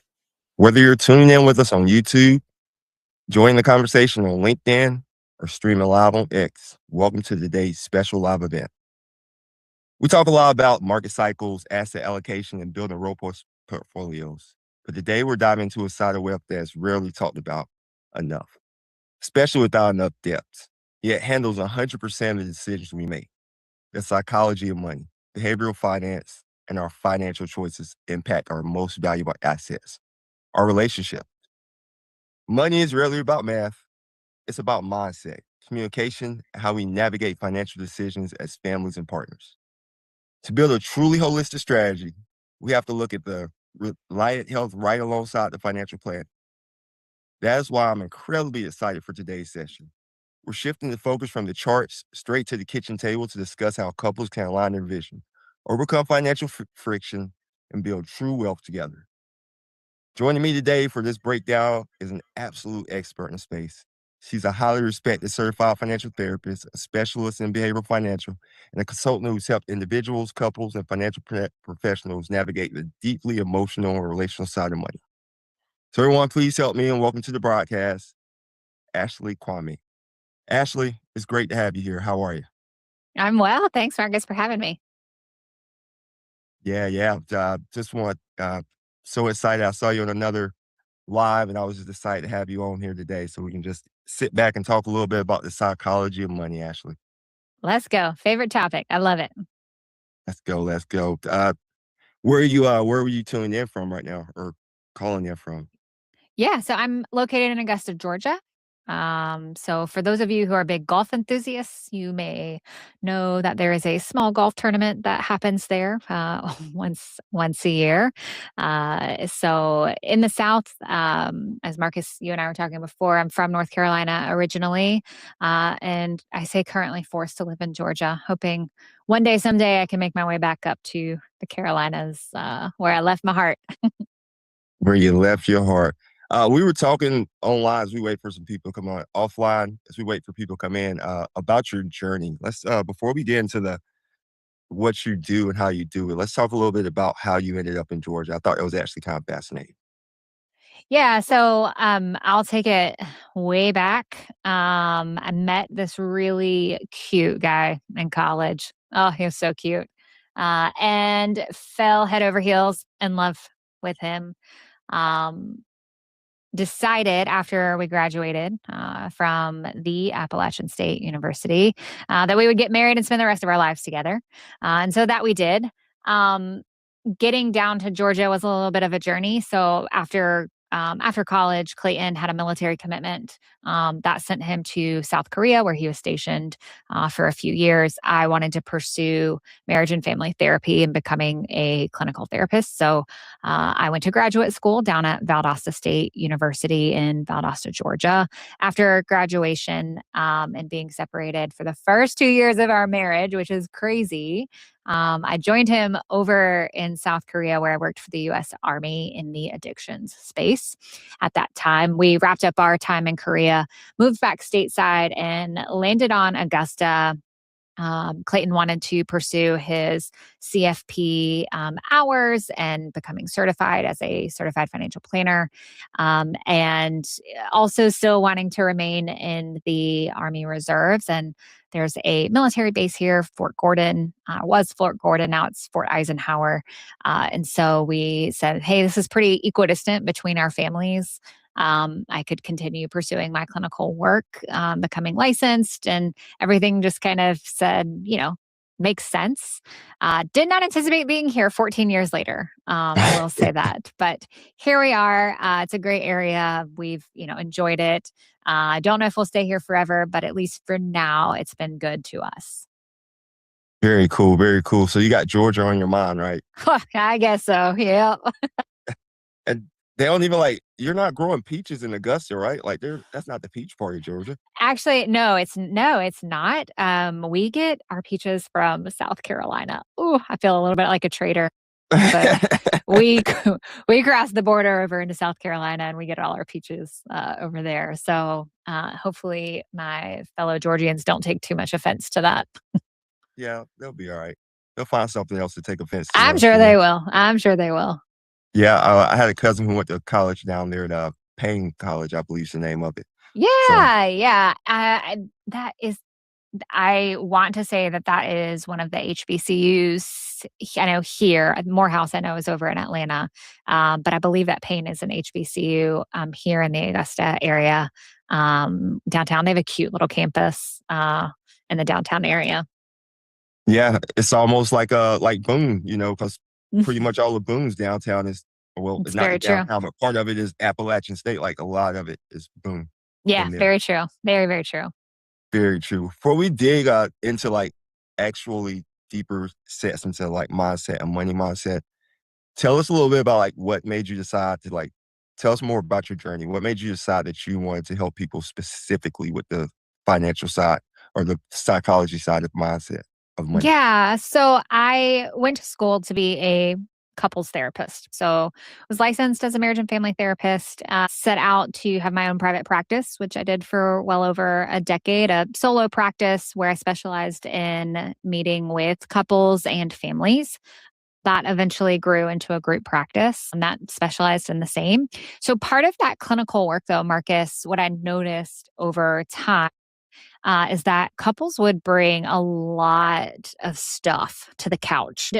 For the most part, I felt pretty well equipped just in my training and other certification. Like I felt pretty decent. But there's this one content topic that would come up or come into play that I felt very, very ill equipped for. And that centered around money.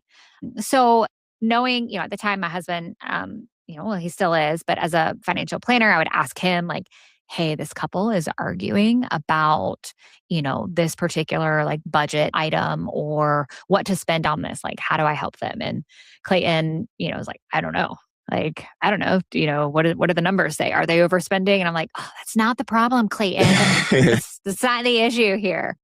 And so, with him unfortunately not being able to help me, what do you do when you what do you do when you don't know how to do something? You go to Google. And so I started typing into Google like interventions for helping couples in therapy with money related issues. And lo and behold, I discovered financial therapy and just followed that breadcrumb trail of exploring like, what is this? How do I bring this into my clinical practice? How do I help couples and families who are struggling with money related conversations or deeper issues, maybe around scarcity or abundance? How do I help them navigate that, here in my office? From there, I started to pursue other certification and education. And that led me to Kansas State, where I was in a financial therapy graduate certificate program. And I thought it was going to be full of practitioners, mental health practitioners like myself. It was not. It was full of financial advisors, which was so exciting. Starting to make just connections and relationships. Advisors would say, hey, Ashley, like, what should I do about this client? How should I help them here? This client is saying this. This couple is struggling with this. Like, what do you think I should do? Or how should I approach this? And that really piqued just my interest and curiosity around how can I take what I do and not just help on the client side of things, but how can I also help advisors? How can I help them to feel more confident, more competent? How can I support them? And so that really sparked the journey and where I am now with Beyond the Plan of serving as a fractional chief behavioral officer inside of RIAs, inside of firms, along with other just project work that we that we do for larger enterprise firms and such. So, being able to serve both like the clients and the advisor, it feels like a win-win for me. It feels like I am helping both parts of the system here of the relationship, being able to serve both ends. So, long-winded kind of explanation for how I got here. Not where I thought I would be, but definitely glad that I trusted my instincts and thoughts and feelings around where to keep and how to keep pursuing. Got you. Not a long-winded answer. You're fine. Just well explained one, thoroughly explained. You said this is where did you think you would be right now? Yeah, I thought I would just be a couples therapist forever, I guess, because I don't, at least from the world, the mental health world, the therapy world, it's, what else do you do? What are those other opportunities for taking that and, making a life, making an income? And so I kind of just thought like, I'll be a couples therapist. Maybe I'll own a group practice. That was about as far as the maybe ambitions went, which I did for a little while. But really found that if I wanted to make a difference and if I wanted to reach more people, I couldn't just be working on the client end. I had to also be helping and serving the people who serve the clients as well. It feels like, just making progress, making a difference at a greater, just exponential rate. Nice. And so I like picture. Have you ever seen the show Billions? No, I haven't. Maybe I need to. It's definitely interesting. It's a show Andrew Ross Sorkin like helped create it, but it's about like Wall Street and trading firms, quants. It's really interesting. It's kind of old, like maybe a decade old now. But Okay. they have a psychiatrist in there for the traders. They do like high frequency traders. I just like picture you as like the psychiatrist, but then who also like walks out and trades. Yeah, Yeah. you might like that show. I'll I have to don't know check. how. I will have to check it out. I will have to check it out. Yeah, I don't know how. It's not very family friendly though. Oh, Not well, like I this will make sure podcast. that it is just me and my husband. That's a date night then.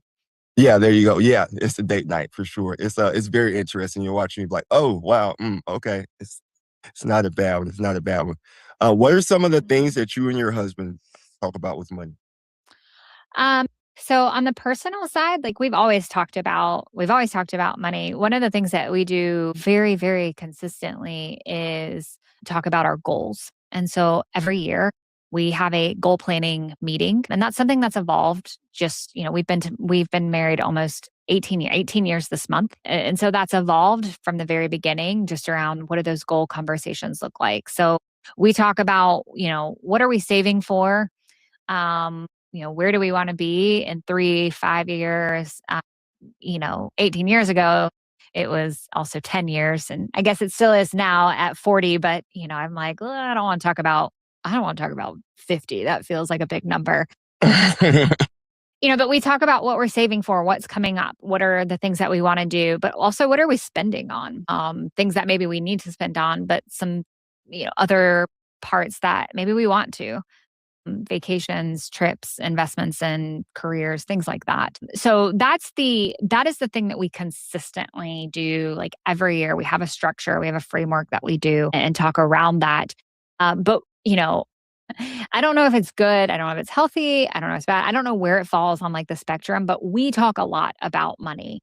It's a subject that is very strong and is strongly talked about in our marriage. And doesn't mean that there's no tension or friction ever around it, but there's not a fear to address it and to openly say, hey, like, I want to start spending on getting my hair done like every 8 weeks. I want my roots done every 8 weeks.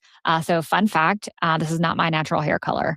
I get my What? roots done. I know it's probably a shock to everyone, but I get my roots done every 8 weeks. And for some people, that might be like, oh my gosh, that was a discussion that we had because there was a financial impact to it. So we talk about the small things like getting my roots done with greater frequency, all the way to the larger things like saving for retirement. What kind of lifestyle do we want? When would we may want to stop working?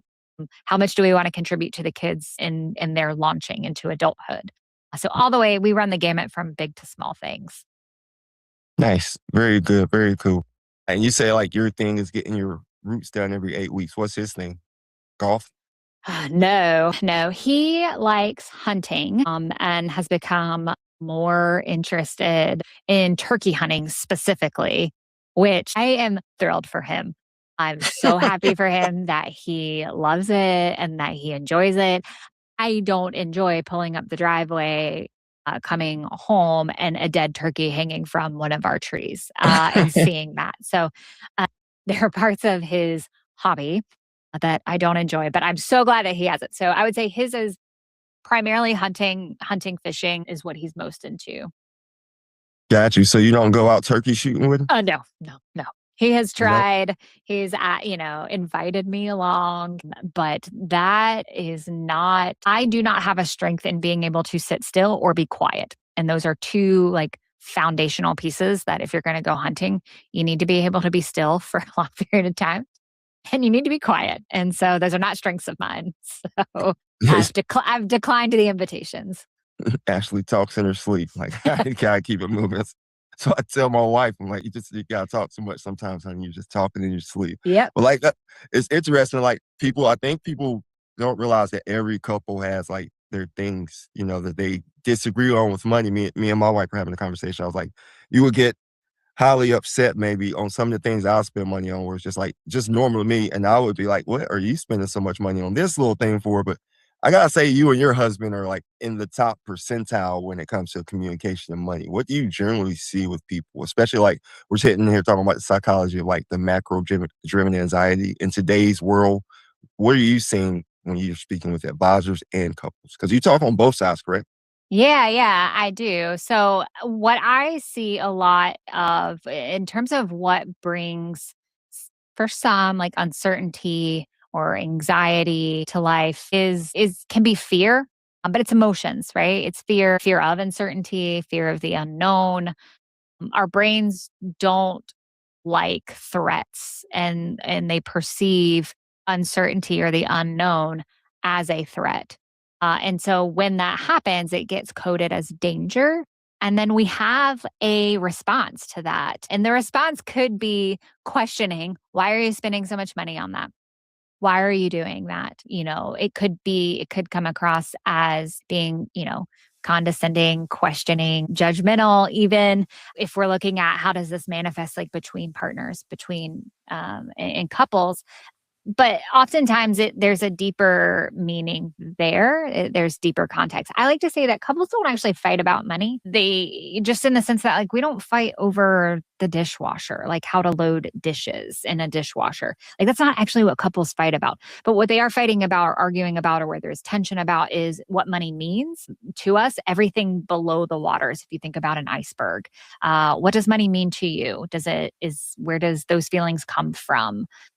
Is it tied to your identity? When there are economic shifts, there's market volatility, when there are news cycles, as you have here, that are pretty relentless and pretty scary, like how does that trigger all of our experiences around, how money has played out or impacted our life? If we came up in a family system where things were scarce, to varying maybe degrees, but there was a sense of like not knowing what was coming or would this all be taken away, and then there's market volatility, right? We'll say that more generally. There's market volatility there. It could lead a person into holding on to things tighter, to wanting to really buckle down and save more. And so we'll see that in couples, maybe where one partner is nervous or anxious because there's volatility. And so the only way they know how to manage that is to hold on tighter to their money, to save more. And they can become then critical, right? It could be, hey, Ashley, you really got to cut back on getting your roots done every 8 weeks. Like that's not necessary.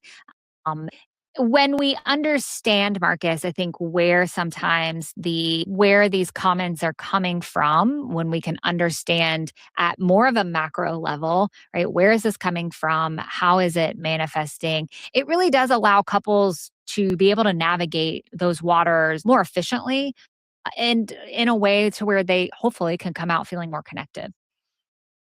Very interesting. And how do you explain this to clients? Like, so like you said, market volatility, and you said you just kind of summed it up there. But if they turn on the news, depending on whichever source you're turning on, there's not the political here on this show, but you're going to be either scared to death from one side or scared to death from the other side. The world's ending, but we we know that inside this volatility, that's where there's a lot of opportunity for earnings and growth and returns. And if you have a longer time frame, that this is where you're actually going to make like sometimes generational wealth inside these opportunities. How are you explaining those type of things to folks, to your clients?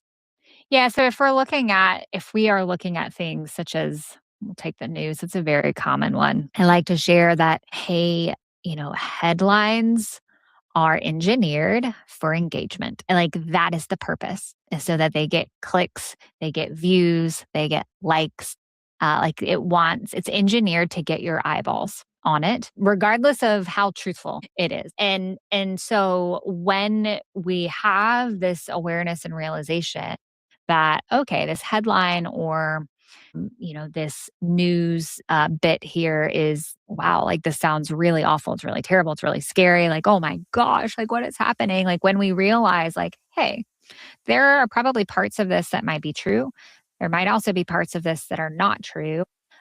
When we understand that it is designed to more often than not evoke fear, then we can make a decision on how much we want to engage, from an emotional place. So I encourage clients, to be mindful just of that, be aware of what headlines and news, what it's trying to do, what is the intent. Sometimes it is to inform, but sometimes it's also to scare you and to get and to get your engagement.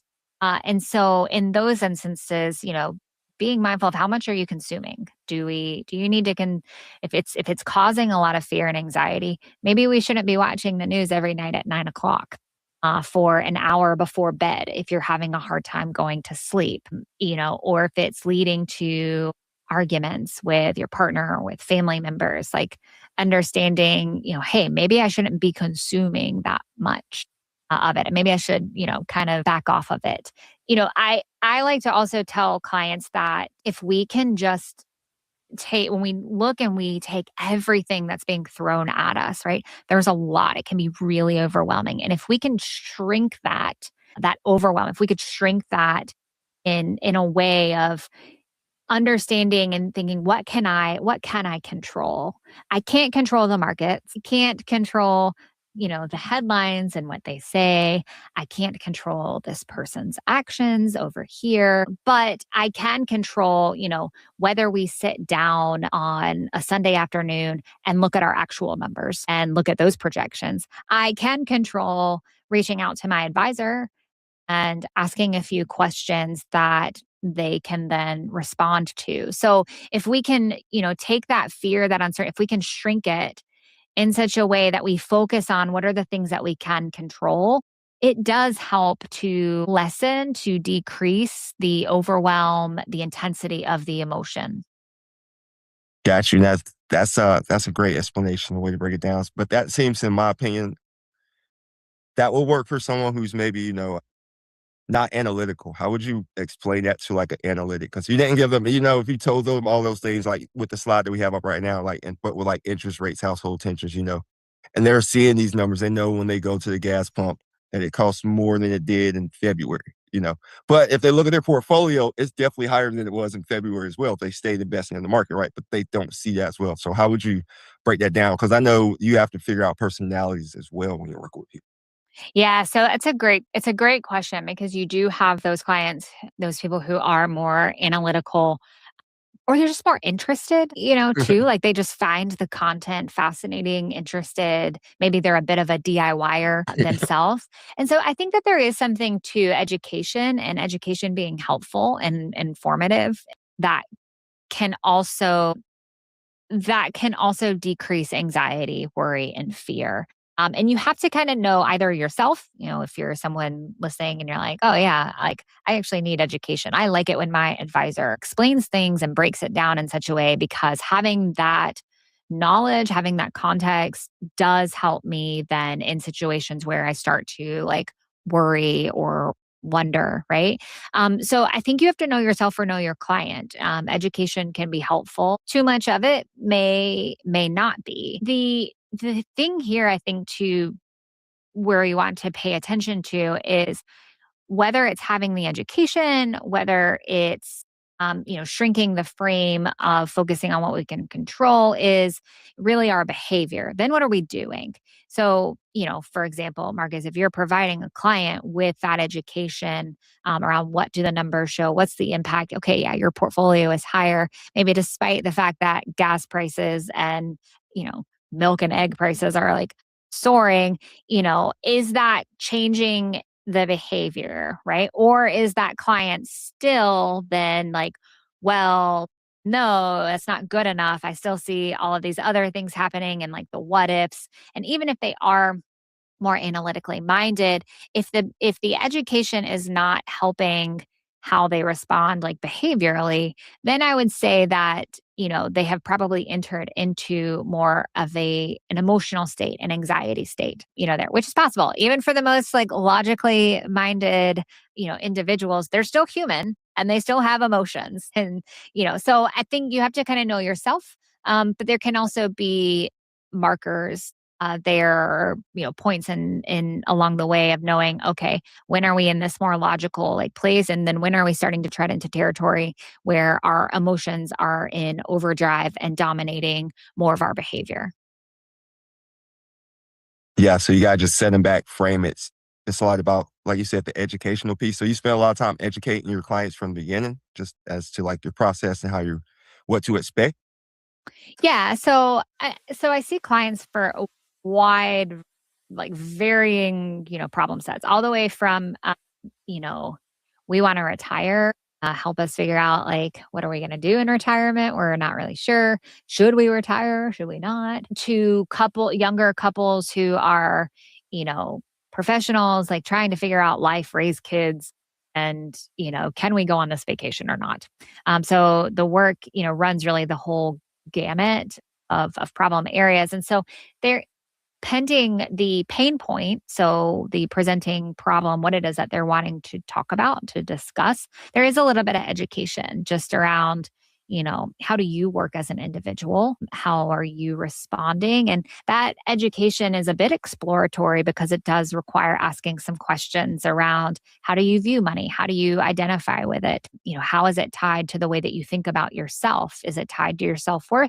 Is it tied to, you feeling like a good person? So there's education in more of an exploratory place. When it comes to emotion regulation, though, so when we're looking at clients who are maybe emotional, um, like disproportionately, then we look at using education on how can we help you to regulate some of these emotions that come with, maybe it's seeing headlines, maybe it's market volatility, maybe it's just being really mad at your husband for, wanting to spend a lot of money on like hunting gear and being gone, for hunting like pretty much all of April. Not that that's my scenario at all. Asking for a friend. Right, right, right. Yeah, yeah, yeah, yeah. So a friend tells me. No, and communication is so key, and we just keep coming back to communication and education in this situation. Let's do so. Main Street meets Wall Street. We want to talk about like real life scenarios, real situations. Let's take a scenario maybe here in the world. Young couple, young 30s, getting starting a family. They are completely on opposite ends of the spectrum when it comes to money, right? They may go sit down and talk to a financial advisor or a person in an hourly situation, do Dave Ramsey's program, something to that effect, get the advice, go home and change exactly nothing. Where do they actually begin? Yeah. So talking about money is very difficult. And we are typically not taught how to do that growing up in our formative years. Yeah. Adopt strategies that we saw growing up, that we ourselves maybe that have been useful or helpful for us, going back to helping our brains, it is designed to help us stay safe. That's the entire purpose for our brain, is to help us stay safe. And so when we look at where couples start, sometimes the starting point is just sitting down and talking about what does money mean to you? Like, or how does it feel to talk about money? That might actually be for some like enough of a conversation, right? And being able to like tolerate that. What does sitting down and talk about money feel? One partner might say, this feels really uncomfortable, or I feel really anxious. Or one partner, like my husband, when we first started, wanted to talk all about it and show me all the spreadsheets and was so excited to like walk through all of it. And for myself, it was very overwhelming. Not because I couldn't understand, but because, having a response to something, numbers don't lie, you know, right? And numbers, they're numbers, right? You can't argue with numbers. That's like what I was taught. Like, you can't argue with numbers. It's a number, right? It's fact. But having just kind of my own like response, like just sitting down and like seeing all that can be overwhelming. So for couples, sometimes just talking about, you know, hey, what is it like to talk about money might be a great starting place. So I encourage couples though to schedule regular money dates and to have regular conversations. Treat it like a meeting, like you would maybe with work. So for Clayton and I, and where I, have seen a lot of success for other couples, particularly those where one or both partners is a professional, is schedule them during the day. Yeah. Schedule them during like the work day if you can, and treat it almost kind of like that. And the reason I say this is because the last thing that any of us want to do at night is to talk about money, a potentially, conversation that could lead to friction. Like my brain is fried. Hmm. I don't want to engage in that. I just want to zone out, to watch, trashy TV so that I feel good about myself. Like that's my capacity at the end of the day. As it is, I think, for a lot of younger couples, is particularly those who are raising families. So treat your money date like a working meeting, right? Schedule it if you can during like business hours. Put a time limit on it. This doesn't have to go on forever. Even just 15 to 20 minutes is better Mm. than nothing. And what I think is important here is, talking about the numbers, talking about some type of numbers, but also talking about the emotions and the thoughts around it. Uh, and what I mean by that is, if we're talking about, let's just say, saving for a vacation, you can talk about the numbers, and one partner might say, like, okay, well, if we're going to save for a vacation, we probably need to be cutting back on these like expenses, right? Sometimes where that conversation can go. Hmm. Or if we're going to save for a vacation, we want to allocate like this amount to it, like every month. But the other side of that is, how do we want to feel on vacation? Do we want to be able to, feel relaxed while we're spending on vacation? Do we want to maybe go on a vacation like a sandals resort where you pay everything up front, and then while you're there, you don't have to think about anything, because spending money on vacation causes a lot of stress, He did sandals. Yeah, right. Yeah. Saying, or a cruise, right? Like, once you get there, you're kind of there. So how do we want to feel on vacation when it comes to money? Do we want to feel relaxed? What's the impact of that? So I think talking about, both the technical side, but also the emotional, relational side is equally as important when we're having these money dates. Yeah, money dates. I don't think I've heard anyone put it or describe it as that, and especially having them like in the middle of the day. That's very interesting. So you mentioned having hard conversations, and we're in the world right now. Current events. People are getting married. We're seeing celebrities getting married. Taylor Swift and Travis Kelce just got married, and the talk has been something. Look, you guys cited something with a prenup. How would someone, this is going out through LinkedIn and other professional networks, so people may have a need for something like a prenup. How would they bridge a conversation like that? Yeah, I think prenups get a bad rap. I think that they have, and probably still are, like, just viewed as dooming a relationship to end, is what I hear a lot of clients say. And this is coming from maybe clients who grew up in family systems where a prenup was not like standard practice. So there are certainly families, particularly if you're looking at the high net worth, ultra high net worth space, where like prenups are like, I say standard practice, but like they're part of it. Like those families know, like, yeah, you guys can go into this relationship, but prenups will be signed. Like it's common, I guess I could say, within those family systems. But, for for others, like, especially if you didn't grow up in that, it can feel like, my gosh, you're, trying to say that our relationship is doomed and that's going to end. There's a lot of emotion behind it. I think there's some mislabeling there. So, talking about prenups is, I think we need to understand first, going into that conversation, that everyone has their own feelings around it. And while the idea behind a prenup is to, by and large, keep both parties protected, to keep both parties safe, to keep also the assets, the wealth protected, we all have different responses to that. And so it needs to be handled. It needs to be handled delicately and sensitively. So some of where, I see this come into play might be with parents and their adult children, and they will want their adult child to have a prenup. And, maybe that adult child is like, oh, like, we don't need that. She's never going to take me for everything that I've got. We're never divorcing. That might be Hmm. true. And no, I'm speaking with some sarcasm here, but that might be true. But that is, 50%. that's like what I hear, right? In terms of a response. I think for parents, the conversation needs to start before the actual engagement like happens. So if this is something that you and your partner have maybe potentially an interest in, or maybe for a fact, like, I'm going to want my kids to sign a prenup, those conversations need to start before, well, in this scenario, your son asks someone to marry them. And starting those conversations early sets expectations, but it also allows the opportunity then for your adult child to, decide and make certain choices, and also for you to make certain choices too. I think that prenups can be really wonderful when done right, but I've also seen them cause a lot of harm. And typically that's in families where the conversations have not been handled well. There's been a lot of fear around it, around having the conversation. There's not been enough upfront education, um, or communication around it. So I could talk a lot, Marcus. So I know I'm keep going on and Keep on going. about it. But I think that, by and large, I think prenups can be incredibly helpful. If you find yourself in a position where it's like, well, we didn't do enough kind of on the front end of talking about prenups, find a professional that can help facilitate a conversation. And there are those professionals out there who do help facilitate conversations and provide education around what a prenup is for both parties. If I'm talking heterosexual couples here. So if you're looking at, let's just say your adult son and his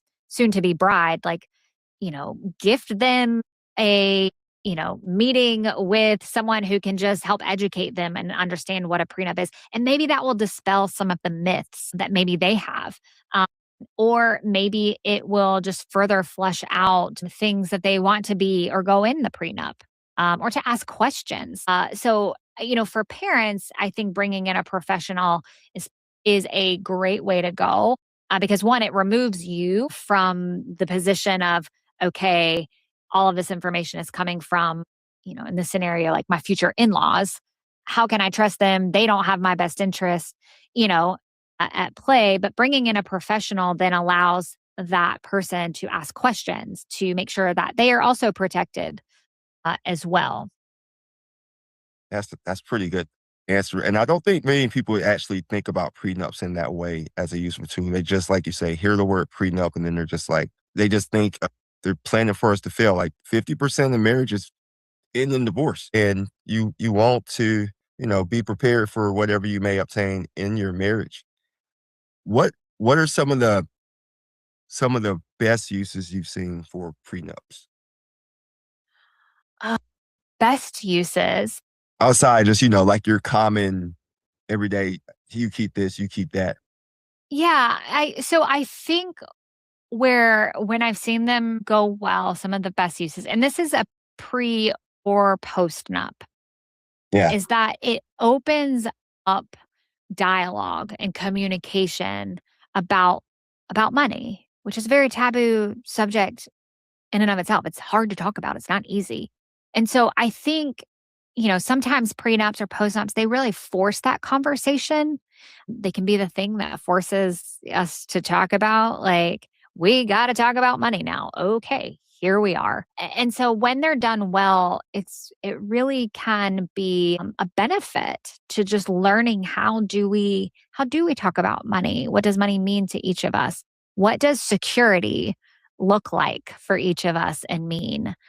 And so I think that that can be truly one of those, unexpected side benefits is that it really does and can bring a couple together in talking about a really hard subject matter. Yeah. And what are some of the worst examples, like cases you've seen with like a prenup?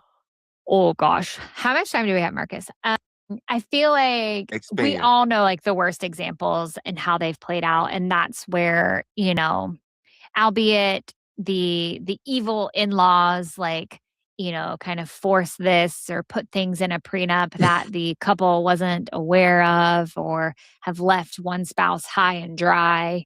I think somewhat kind of jokes aside, where I see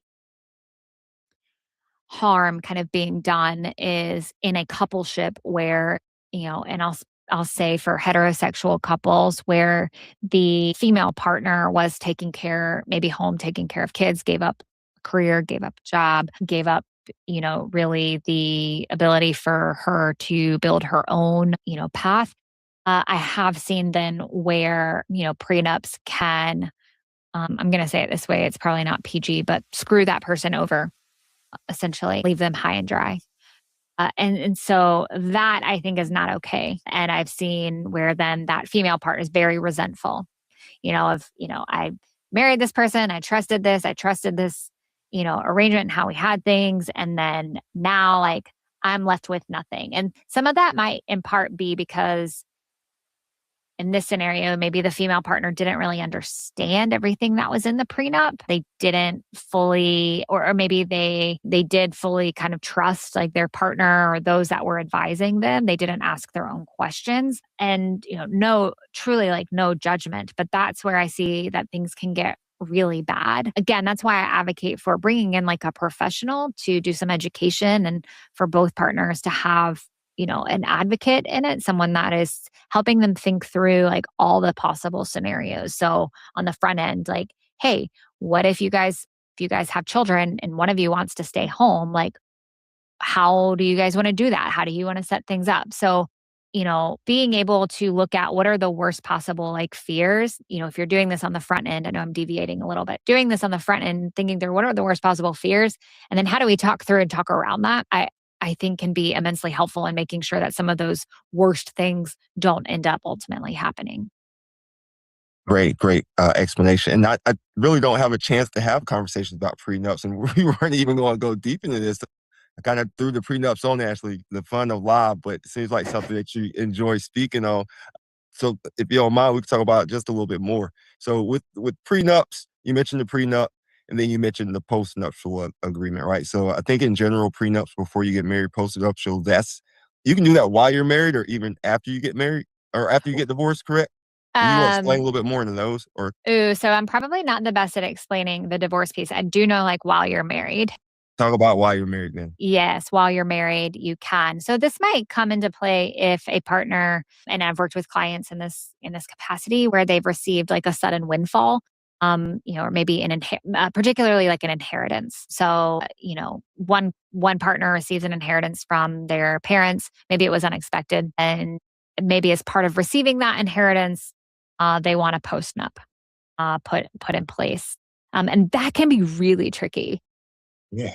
It can bring up a lot there, but that is probably where I like more commonly see them is when there's some sort of, inheritance or sudden windfall that's come into play after the fact, after a couple is married and they want to put things in place legally in the form of a postnuptial.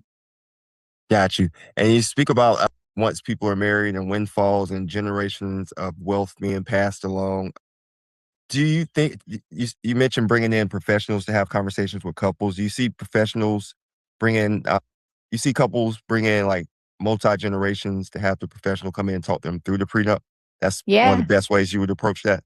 Yeah, absolutely. I'm of the mindset that the more the merrier, to some degree, right? But really trying to communicate across generations can be immensely helpful. One from just an awareness place, but also like an education, and modeling like, hey, like we talk about money in this family. Like money is not taboo. It's not like a secret. Like we talk about it, and this is how we talk about it. And it really allows like families, especially those of older generations, to start to model how we go about talking about money. But more than money, like how do we talk about security and freedom? How do we talk about legacy? How do we talk about relationships? How do we talk about philanthropy and giving? All of those things that come into play. Right. And what we've seen now, and we're in the middle of one of the greatest generational and just wealth transfers in history.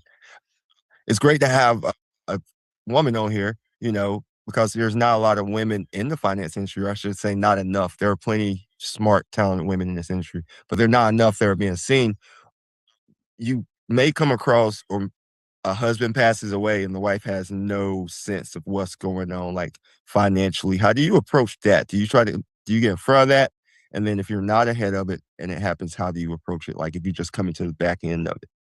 Yeah, I think if you have the ability to be proactive, to say, hey, we as a advisory team, we have a couple where the male partner, and this is stereotypically like what happens, the male partner is very engaged. He's the only one that really shows up or participates. Like the female spouse, don't really know much about her.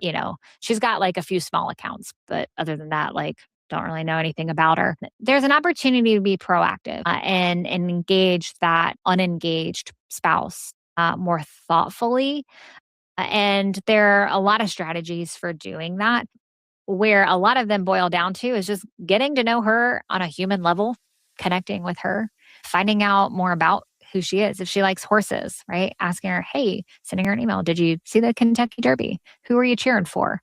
Right? Just trying to kind of, have frequent enough touch points with her, and then inviting her into a conversation of, hey, we're talking about retirement here. And I know your husband, John handles kind of everything, and that's okay. But we're talking about kind of this one piece, and I just would love to hear your thoughts. Would you be willing to jump on a call with me?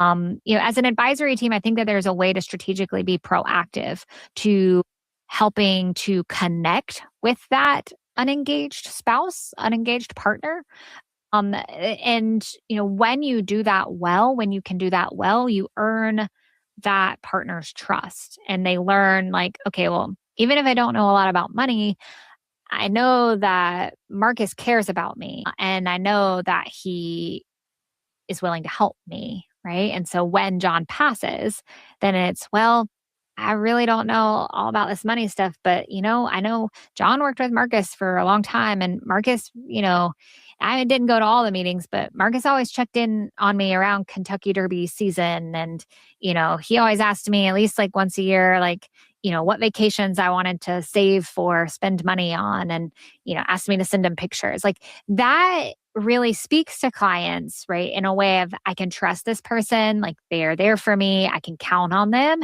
and they're more likely to stick with you as an advisor. So being proactive is by and large, like my preference is, how can we be proactive like as quickly as possible? Now, the second part of that is, well, what if you've not been able to, and there's a widow that like you're working with, and you want to continue the relationship? I think that there are a lot of ways to continue that. First, just educating yourself on the grieving process and widowhood.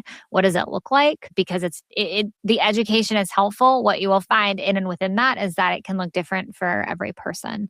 But getting some basic education around, grief and, widowhood, and how to engage with a client. Kathy Balasek, a dear friend of mine, is fantastic with grief literacy and education, at least for advisors. But understanding what is this client going through, and how do I need to approach conversations.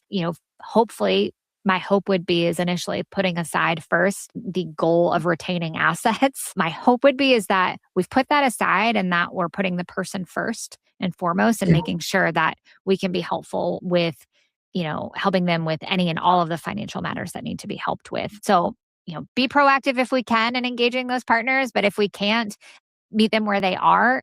in that human place, educate yourself on grief and widowhood, and focus first on connecting with them as a human in those early stages and those early places. There you go. Proactivity. I don't know if that's the word. Being proactive is a good way of going about it. Yeah.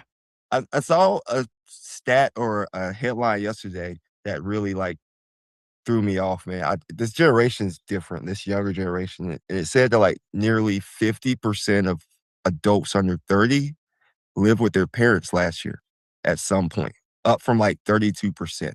How are you having those conversations with adults and with their parents?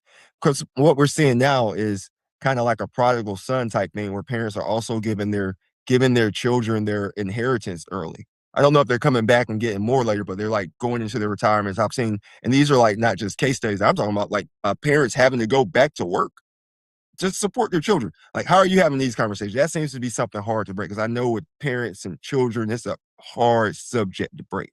It is. Yeah. I mean, first, just like validating that this is incredibly difficult. It's not what you planned for.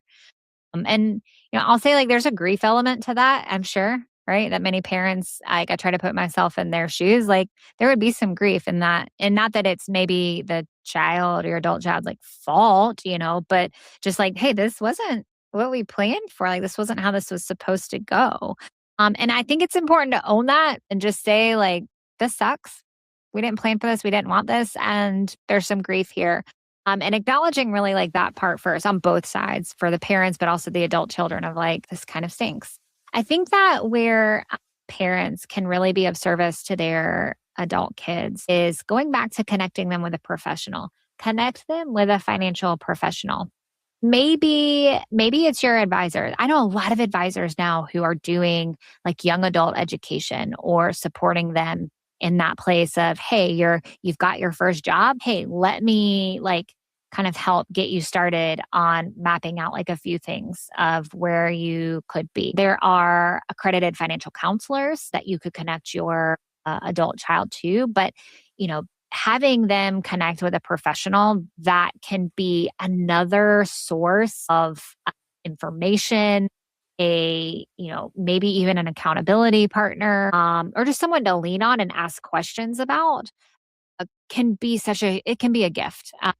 Can be a gift to them. And so I would start that like early on, even maybe while they're in college, maybe last like year or two of college, is connecting them with, some type of financial counselor, financial professional that can help them start to lay the groundwork for, hey, when you graduate, here might be some folks, right, that you can reach out or setting that can help set you up for when you do leave. I just had a conversation recording for my podcast, Planning and Beyond, with Colby Goodman, right before Marcus, you and I jumped on here. And he Nice. is a career coach. And so we're starting to see this a lot more too, is connecting adult children or even professionals working with career coaches, but connect them with a career coach, like somebody like a Colby who can help develop some skills for going out and being successful. Going back to what we talked about at the very beginning about figuring out things that you can control. As parents, what really, really stinks is that, and I've realized this the older like my kids have gotten, is that I have less control over them. And Never really had any control. I know. But I used to think that I used to have like a lot more of it. And I don't really like that, but it is true. And so knowing that we really can't control like our kids, especially as they grow to be young adults, but what we can control is maybe offering opportunities for them to meet with professionals that could help set them up for success or, set them up in such a way to where maybe they don't come back. Maybe they don't come back home. Or maybe the plan is for them to live in your home for a set period of time to build up enough savings for a down payment. Or as a parent, if you're looking at how do I help my adult kids? Maybe it's offering, maybe if instead of paying like a bajillion dollars for a Taylor Swift, Travis Kelce wedding, maybe it's saying, hey, we will actually gift you this money as a down payment for a home. With housing prices being what they are, like cost of that might be much better, right? Than, getting married in Madison Square Garden, having the Empire State Building light up. I don't know, maybe not. But I think that there's a lot of thoughtful ways that parents in particular can start to look at helping set their kids up for success, albeit bringing in a professional or, again, down payment like on a home. And you can talk to your advisor about that. Like they are likely a wonderful resource to be able to have those conversations with. Very good, very good. And once again, I love all the resources you mentioned from Colby to just different people that you can reach out to and things to find out. Education is a very powerful tool. So we're talking about, the parents. Let's go down to like a generation below, like kind of in our generation, because now we have this sandwich generation where our parents are getting older. We're having to take care of our parents, but we're also having to raise families. And it's not a new phenomenon. We're not the first people to have this happen, but we have the internet. We have ways to put it out and create terms. How would someone in the sandwich generation, approach this for their financial planning? Just from how do you approach that? Because you deal with the psychological and the financial piece. Yeah, you're throwing out all the great hard questions. I mean, how do you deal with it? I don't know. Like, I don't have like there's not a framework, at least that I'm familiar with. There's not a framework or book that says, if you do it this way, this is what's going to work for you, your family, and your parents. If you're married, like you might be looking at taking care of both sets of parents. Yep. And like with grandparents as well. So my grandfather is 91 years old and Mm, still lives independently, like in his home, in his house that he's been in he moved there when I was 10. So like 30 years now. So you might not just be looking at your parents. It might also be participating and taking care of your grandparents mhm. as well. So, it could be multi generations. How do you deal with it? I think first and foremost, if you're married, this needs to be a topic of conversation with your partner. And it has to be something that you talk about. Like, hey, what are we able to do first and foremost from a financial standpoint? Like, what are we able to contribute? And it may not just be financial, it might also be time, might be, mental, might be emotional. I think that there's an opportunity here in looking at if you've not had conversations with your parents. So I'm thinking like our generation, Marcus, like the peanut butter jelly in the sandwich. If we're looking at that, like how can we start to have conversations with our parents? What information do we need to know? Like what policies do they have in place? What does their insurance coverage look like? What type of estate planning have they done? Um, are there any holes there? What are things that you need to know that would be helpful? What's their long-term care plan? I remember a conversation with my dad, like when I asked him about this, and he was Mm. so angry. He was so angry because what he thought I was asking is or talking about, and this has been many, many years, is that I just want him to go in a home. Like that I was like, put him Palliative care. away in a nursing home. And, you know, through some choice words that I regret on my side. I'm very passionate. Very passionate. It's like the Puerto Rican. My dad's half Puerto Rican. It's the Puerto Rican, like in me. Very passionate. How We do were how able. do you say it? You don't have to say the exact words, but don't say the exact words, frame it. Yeah, well, I'm not gonna say it, but my dad was able to say, and we were able to talk about like how my intent and plan in asking about his long-term care plan was to just know what are his wishes, So at the point in which he's not able to, or my mom, like physically able to care for themselves, like what do they want? Like what are their wishes? And is there anything like that needs to be put in place now? So like there's an opportunity, I think, for folks of our generation to start having those conversations with their parents. You don't have to wait for your parents. You're an adult. And that can feel a little strange to be like, oh, I'm an adult and I can actually lead the charge in talking to my parents like about this. And I think if done from a place of care, which now I know regretfully, like learn the hard way how to approach that conversation. But I think if it's done through a place of like, I care about you and I love you and I want to understand like your thoughts around this so that, we can support you. I think it can be a wonderful conversation. And so that should be done. Like if it's not done, I would encourage, couples, I would encourage people to start having those conversations, with their parents. And it doesn't have to just be centered around like money, like, well, how much money am I getting? How much money am I leaving? Uh, it doesn't have to be that. You can start with like, hey, what are your wishes? As you approach, kind of even this next milestone, or if you become physically like unable to care for yourself, like what role do you want me to play, in that? And so those can be just wonderful bonding, I think, conversations if done well. But, you ask like, how do you deal with that? I think first and foremost, you can't deal with it until you really know the lay of the land and what you're dealing with. And the lay of the land is really that information on like both sides. What are your parents' wishes? What are also you and your spouse, your partner, like what are you able to take on? And also thinking about, your kids too. Like what do we also want to be able to do to help support and set our kids up for success? To the education. It Yeah. falls back to education and communication. This is good stuff, by the way, too. I really appreciate you just like breaking it down for people. These aren't conversations that we're generally get to have on Main Street. So, but we need to have because we're having them, but not communicating in the proper way. Like you said, when you asked your father about that, what are his plans? You just thought you were ready to put him out the pasture, you Yeah. know? Another thing, like, so we would, at a firm that I worked at before, you would call, you have your script, you talk to people. One of the responses is you'll say, how long have you been working there? And they'll say something like 30, 35 years. And you'll say, you got another 30, 35 years in you. And sometimes that hits differently. You know what I mean? Like sometimes you mean like your intention is like 30 or 35 years working there, but they automatically like, they're thinking like, what are you saying? Like in life or what do you mean with 30, 35 years? So, Oh, yeah. and that can trigger different things. That might actually work for the call because they might be like, maybe I need to think about where I'm at. But it's funny to think how it hit your dad. What are your thoughts on Trump?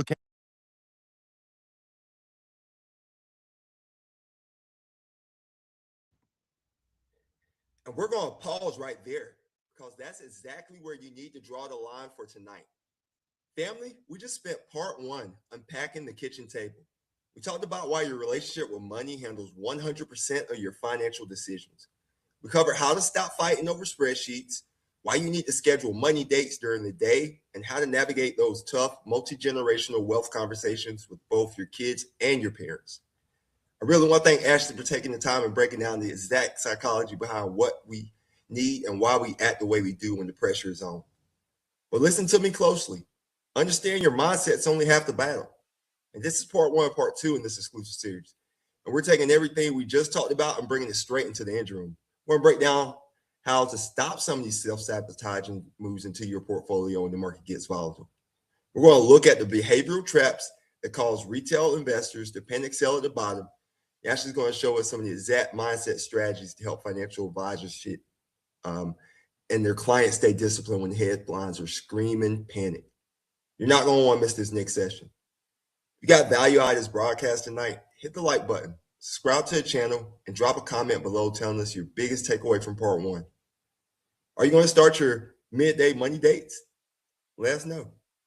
Make sure your notifications are turned on so you're the first in the room when part two drops. That'll be next week. So I want to thank this community as well. Take a second to thank everyone for this growing community. It's small, but they're dedicated people. We really appreciate everyone who's listening and growing with us. Main Street Meets Wall Street podcast is over 50 episodes. The Wall Street South Journal subscription newsletter has over 1,400 subscribers. So we just want to thank everyone. Main Street Heart meets Wall Street Smarts. We'll talk to you soon. What I see a lot of in terms of what brings, for some, like uncertainty or anxiety to life, is can be fear, but it's emotions, right? It's fear, fear of uncertainty, fear of the unknown. Our brains don't like threats, and they perceive uncertainty or the unknown as a threat. And so when that happens, it gets coded as danger. And then we have a response to that. And the response could be questioning, why are you spending so much money on that? Why are you doing that? It could come across as being, condescending, questioning, judgmental. The more I watch the market on a daily basis, the more I realize, markets move more on human emotions, fear, greed, stuff like that, versus what's on paper, what everyone sees and understands. If everyone has access to the same information, then there's no real edge. If we all say, oh, hey, any stock that has a PE above 20 is overvalued, well, then, I don't see So really when the you the began back edge in in that. 2010, It's all about, realizing, hey, this is a long game. Doesn't matter if you're a day trader or a swing trader. You need to survive the drawdowns. You need to survive the tough market environments, because when things turn, that's when you can make, your year in a quarter, or, have a blowout year where you make enough money to pad your returns for several years to come.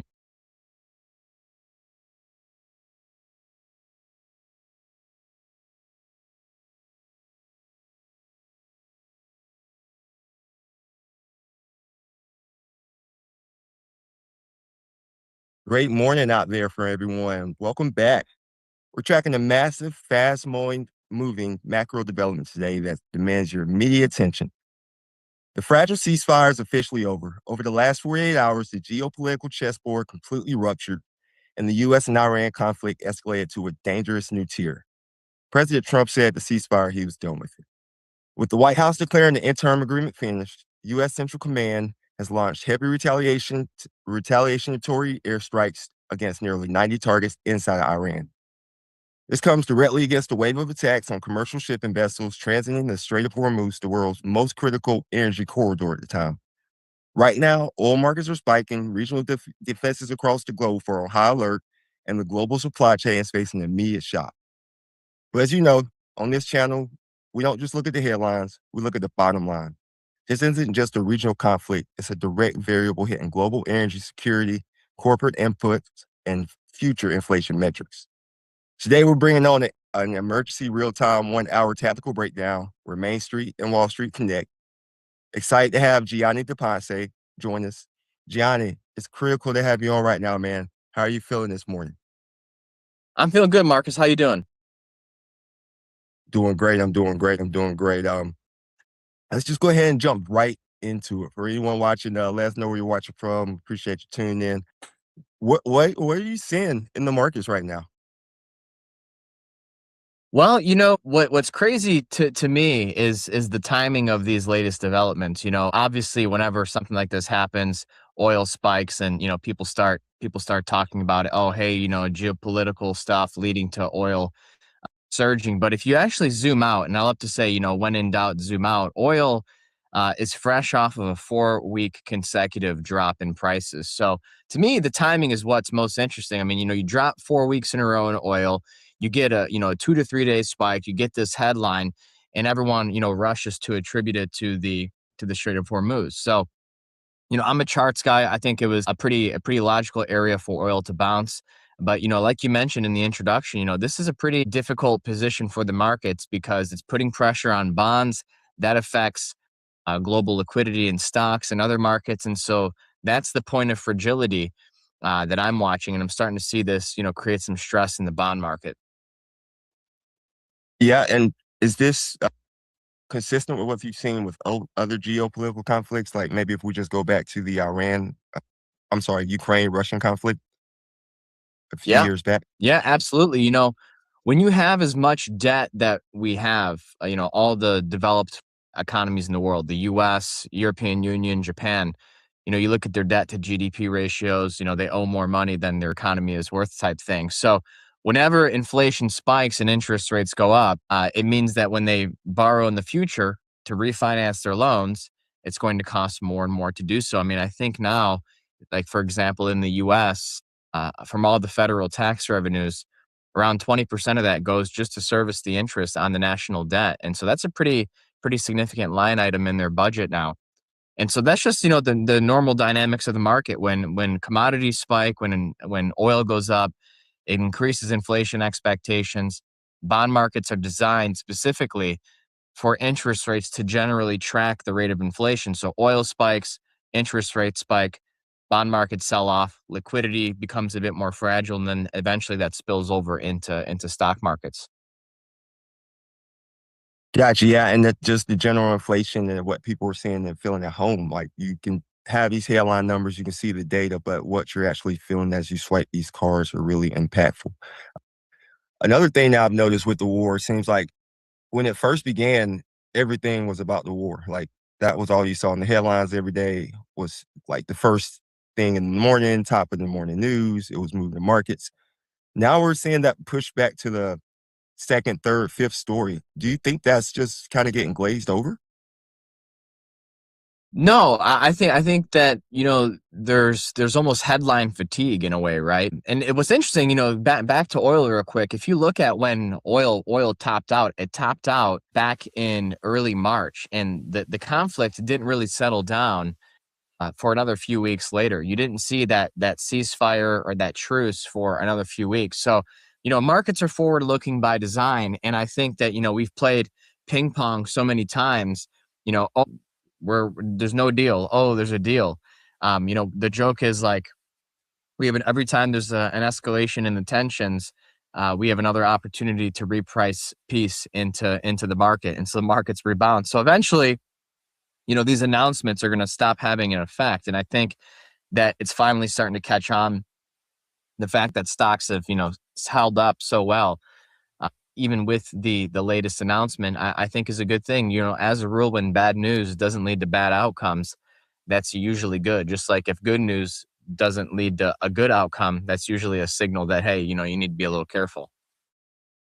Right. And not to run too far from the Iran geopolitics, but we've seen that with earnings here recently, where bad news was good news, where you needed like exceptionally great Yeah. reports on your earnings for you to have actual great returns.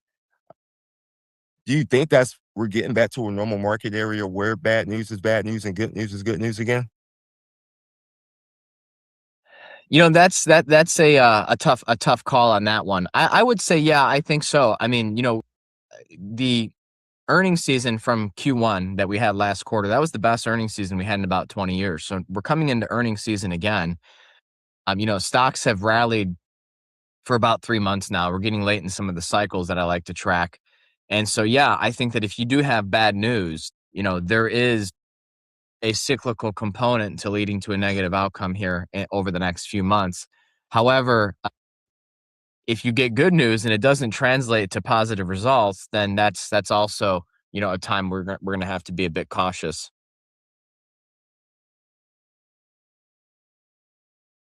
Right. So, and we're talking about geopolitical tensions, and like I said, we'll dive back deeper into the earnings. This Iran war, like the escalation since the time we set this up, is actually escalated a lot more. Yesterday, President Trump had to Yeah. turn down, cut his trip short, switch Air Force Ones on the way back. Do you see any of this playing into any of the international markets? Yes. Well, international markets have been doing very well over the last 18 months or so. So what's interesting is that this has been a theme that's been going on for quite some time. But when what starts to hit the fan, usually what you see is a rush back into the US market. The US market is still the safe haven market of the world, dollar reserve currency status. When things hit the fan, people want to own dollars. They want to own dollar denominated assets because there's more confidence in the US system than any of the other ones. So, some of the markets I've been tracking closely internationally, especially in Asia, include South Korea and Japan. South Korea's, their market is their index is, I think almost tripled, year to date. It's gone absolutely insane. You have stocks like SK Hynix that have gone absolutely nuts. So, even though geopolitics are in the background, it's still, well, it's been an AI driven, semiconductor driven market. And so now at this point, because of the returns we've seen, we need to see rotation. You need to see other areas of either the AI trade. You need to see the AI trade evolve.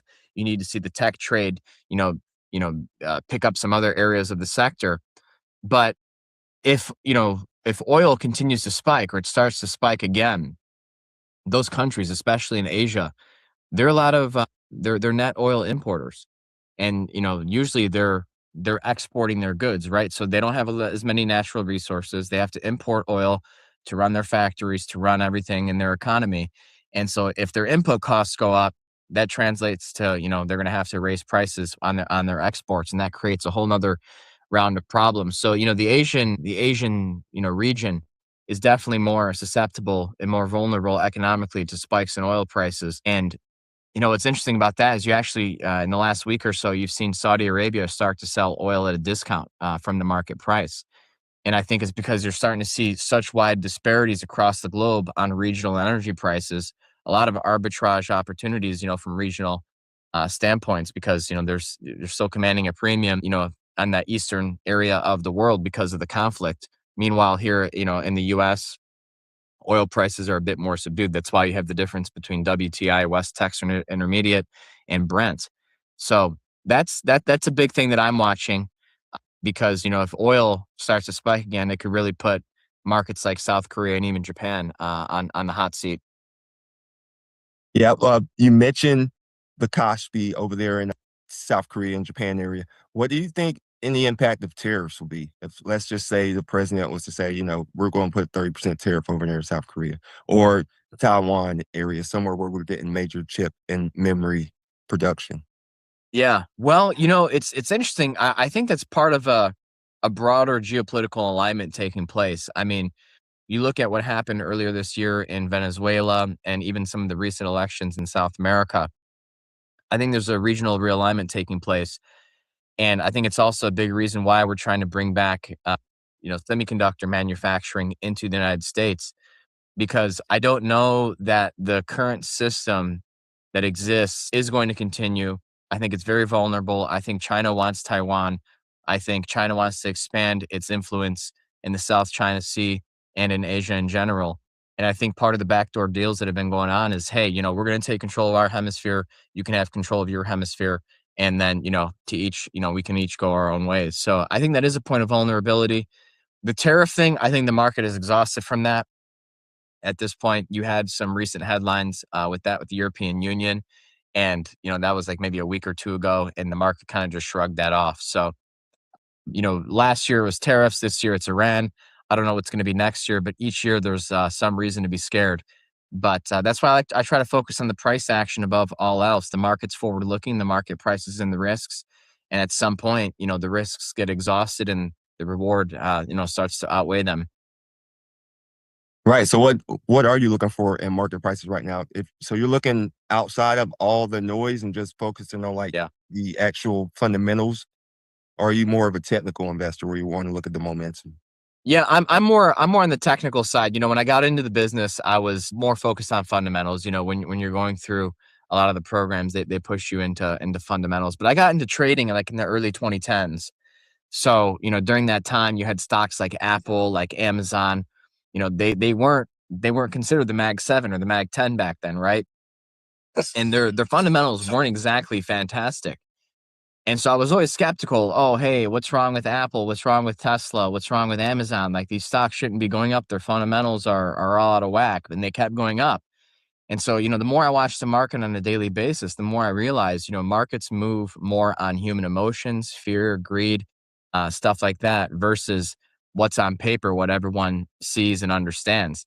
If everyone has access to the same information, then there's no real edge about that. If we all say, "Oh, hey, any stock that has a PE above 20 is overvalued," well, then I don't see So really when you the began back edge in in that. 2010, So that's why I think that what were some of the early focusing on the lessons you price learned? action, the trends, the patterns, the momentum, that's definitely a first step in developing an edge in market navigation.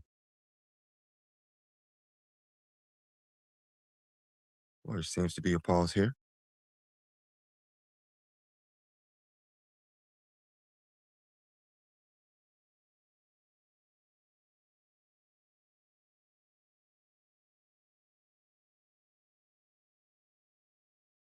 Gianni, Yeah. there you go. Sorry, it kind of faded away a little bit. Did you catch my last question on when you started trading back in 2010? What were some of the big things that you saw?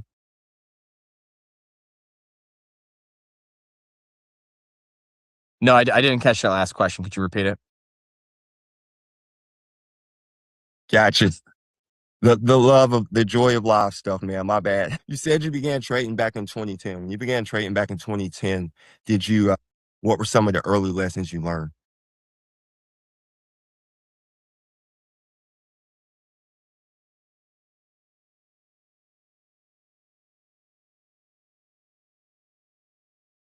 One You're one more back. time, please. Forgive us all. A little live TV going on. All right, Gianni, we good? Can I see you? You can see me. We're back to.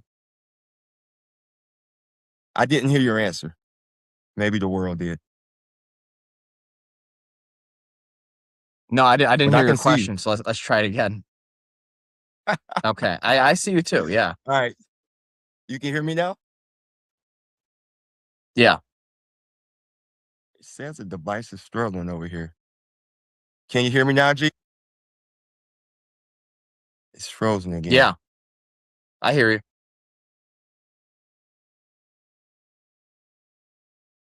Back. All right. So my question was, you began trading back in 2010. What were some of the biggest lessons you learned early on trading? Wow. Well, that's a really good question. I think that the market environment that is ongoing when you start trading can leave a big impression on you. And there is a big thing about beginner's luck. So I started trading. It was the early 2010s. It was 2012 I started trading, and we were a couple of years after the global financial crisis. We were in the early stages of a new bull market, and the first year that I was trading, I had some decent success, but I almost think that's an obstacle to overcome, because when you start off in trading and let's say the market is doing well, you think, oh, this is easy, this is beginner's luck, like this is going to be an easy way for me to extract money from the market. But it's not always like that. The challenging market environments are really what define you more as a trader. So yeah, what I would say is be aware of the market environment that you're operating in, because if you're in a strong market environment and you're performing well and you're early in your trading career, it's not always going to be that way. So don't take it for granted. You got that right. When you began trading, did you have, so like, it sounds like you had some big wins to begin. And then how did you react to those first losses? Because that's the thing with trading, you're always going to have losses. Absolutely. Well, it took me a few years to figure out risk management. That was a big thing. I grew up here in Metro Detroit, not exactly a big finance culture. I never went to Chicago, never went to New York. I really learned how to trade on the internet. It's very much a modern way of trading. I've been fortunate enough to rub shoulders and trade alongside some guys online now that they were in the pits in Chicago.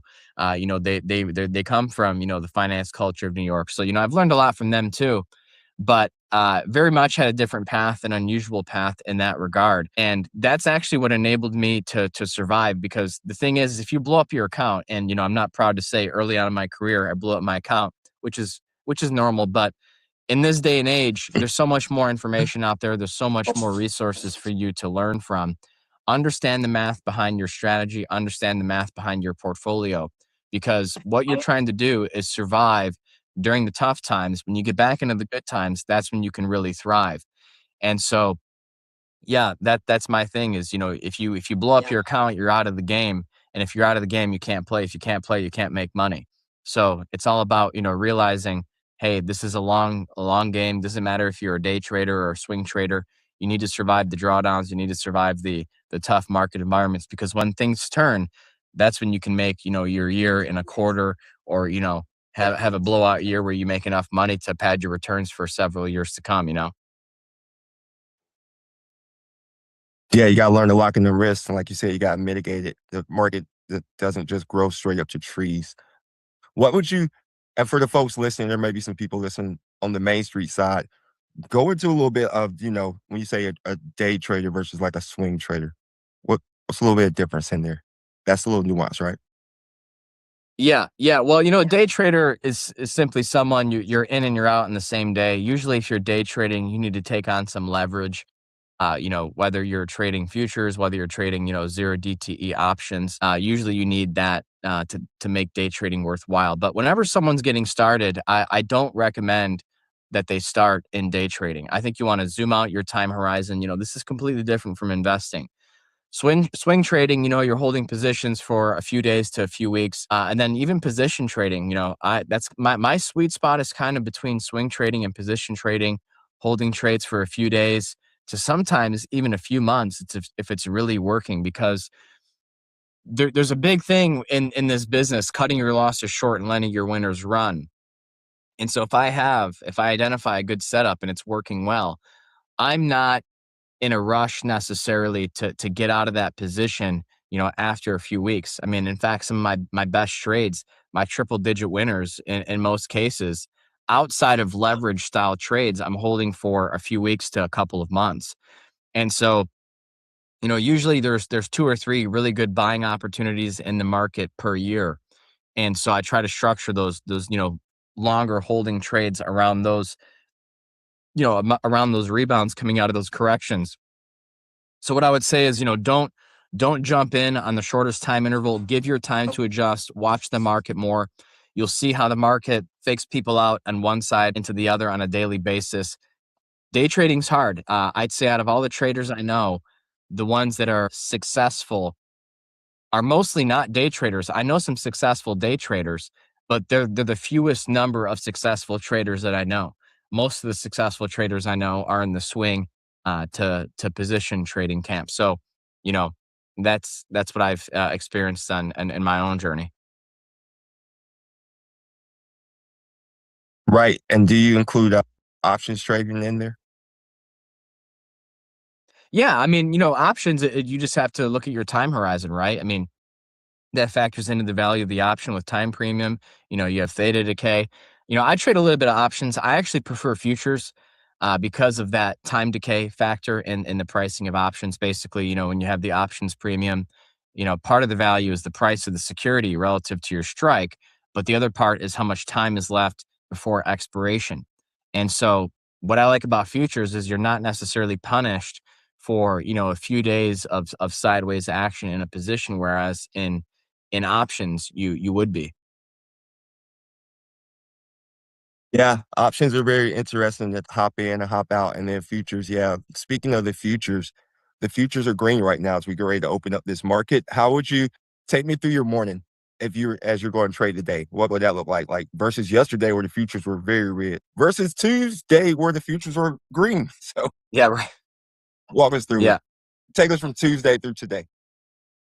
Yeah. So Tuesday, we came into this week basically in some chop. The Dow hit a new all-time high on Tuesday. But, on Monday, you started off, obviously, we were closed on Friday for the 4th of July holiday. Monday, you came in, a bit of a holiday hangover, if you will. Tech and the NASDAQ were doing well. Tuesday, you had that rotation trade in play. But yesterday and even into today, you're seeing tech and the NASDAQ start to outperform again. But, most of my work as a trader, if you want to call it my homework, actually happens after the market close. In the morning, I try not to pay attention too much to the market for the first like hour and a half of trading. So from like 9:30 a.m. to around 10:30 to 11 a.m. The only thing I'll do during that time is capture gains or book profits. I'm very, very rarely initiating any new positions during that time. You have to understand that, European markets, around that time are closing. You consider they're 6 hours ahead from Eastern time. So, they close around 3:30, 4 p.m. their local time. And so that's around the time that we're opening. And so there's a lot of money shuffling hands. There's a lot of chaos, a lot of retail traders chasing the morning headlines. And so I try to just step back and take my shots as they come. I'd say around 80% of my trade entries happen around the closing bell. But when it comes to booking gains, I'll do that at any time of the day. And of course, it depends on the style that I'm trading. If I'm doing a swing trade versus a breakout style trade, I'm a bit more forgiving trading during the day on a swing style trade versus breakout. That's going to be, near the closing bell. So, yeah, I mean, I try to pick my moments, pick my spots of when I'm initiating trades and try not to react to the headlines because the headlines are there to fool you into making a decision that wasn't planned or that's what I'm saying. Like my homework gets done at night. I always have a plan coming into the next day. I'm not just like shooting from the hip, like, hey, I'm going to buy this because of this headline. No, I never do that, and I had to learn that lesson the hard way over the years. Yeah, that's good work. Yeah, most of the hard work's done. The professional players are shooting those shots when people aren't watching, so that when it comes time to take the shot, Yeah. you're ready to take it. Or if the shot's on Yep. goal, I guess we're in a World Cup season right now. Like whatever Messi did the other night, he can't just summon Yeah. that. He can because he's done it so much, like and put in the work. What calluses do you generally look at when you do your overnight work before you going into the next day? Yeah, well, the closing price is the most important piece of data on the day. I don't really care. I mean, there's some daily levels that I watch that are, partially calculated from the high and the low of the day and the close, but I'm always looking to see where we closed relative to the previous day. And, that even applies on Friday. For me, the weekly close is very important, and even the monthly. So, time intervals, the closing prices across various time intervals, that's very important as well. So I'm always looking to see how we closed relative to the previous time interval. Did we close at the highs? Did we close at the lows? Were we at the highs and we gave back those gains? Were we at the lows and we recouped those gains? Kind of like we had yesterday, right? The Nasdaq was down all day, closed off the lows, closed slightly in positive territory, and now it's leading again. So those are the types of observations that I look for because you mentioned that the World Cup, right? That game Argentina versus Egypt, right? One of those things. Egypt's winning the whole game. Last 10 minutes, Argentina comes back and wins it. Well, who won the day? It's the same idea between Bulls and the Bears. Bears were winning the day Yeah. yesterday in the Nasdaq. Bulls came back at the end. They won the day, and now they're up today. So never judge a trading day until the closing bell. And I think it's a very important lesson that people watching should take away from the market. Yeah, it's good stuff. And I like how you mentioned earlier that you don't trade at the beginning of the day because of the moves inside of the European market opening or closing, I guess it's closing at that time. What about another time that I've noticed, like when it's really choppy a trade is like right after, well, I guess we'll see what Kevin Warsh, but right after Chairman Powell would speak. So right before you speak, like 2 o'clock to 2:30. That seems like whatever happened in that time, Yeah. the opposite was going to happen for the rest of the day. Like if it went up, it was going to be down. If it went down, it was going to be up. Do you see other Yeah. signals like that inside trading? Absolutely. When it comes to Fed Day, my golden rule for Fed days is the day after Fed Day matters more than Fed Day itself. I mean, you have all these algorithms that are coming in and dissecting every single word that these Fed chairmen say, and they're trading based off of what they say, and so it's very chaotic. And during that time, no one's forcing you to take a trade, right? Trading is the ultimate accountability profession because no one's over your shoulder clicking the buttons for you to initiate a trade. It all comes back to yourself. It's like it really is like having a staring contest with yourself in a mirror. That's a way that I like to describe it. So yeah, I try to tune out the noise as much as I can, focus on the price levels, and when things get a little chaotic, just step back and wait for the dust to settle before taking my shot. Nice. Yeah. Let's talk about the Fed for a second, as you have to obviously look at interest rates when you're making trades. And now we have a new Yeah. Chairman Warsh coming in. Take a look at these 5 task force and some of his new initiatives. He's only been in the chair, one meeting, I believe. What jumps off the page from his new initiatives and these task force and just the transformation coming over there at the Fed?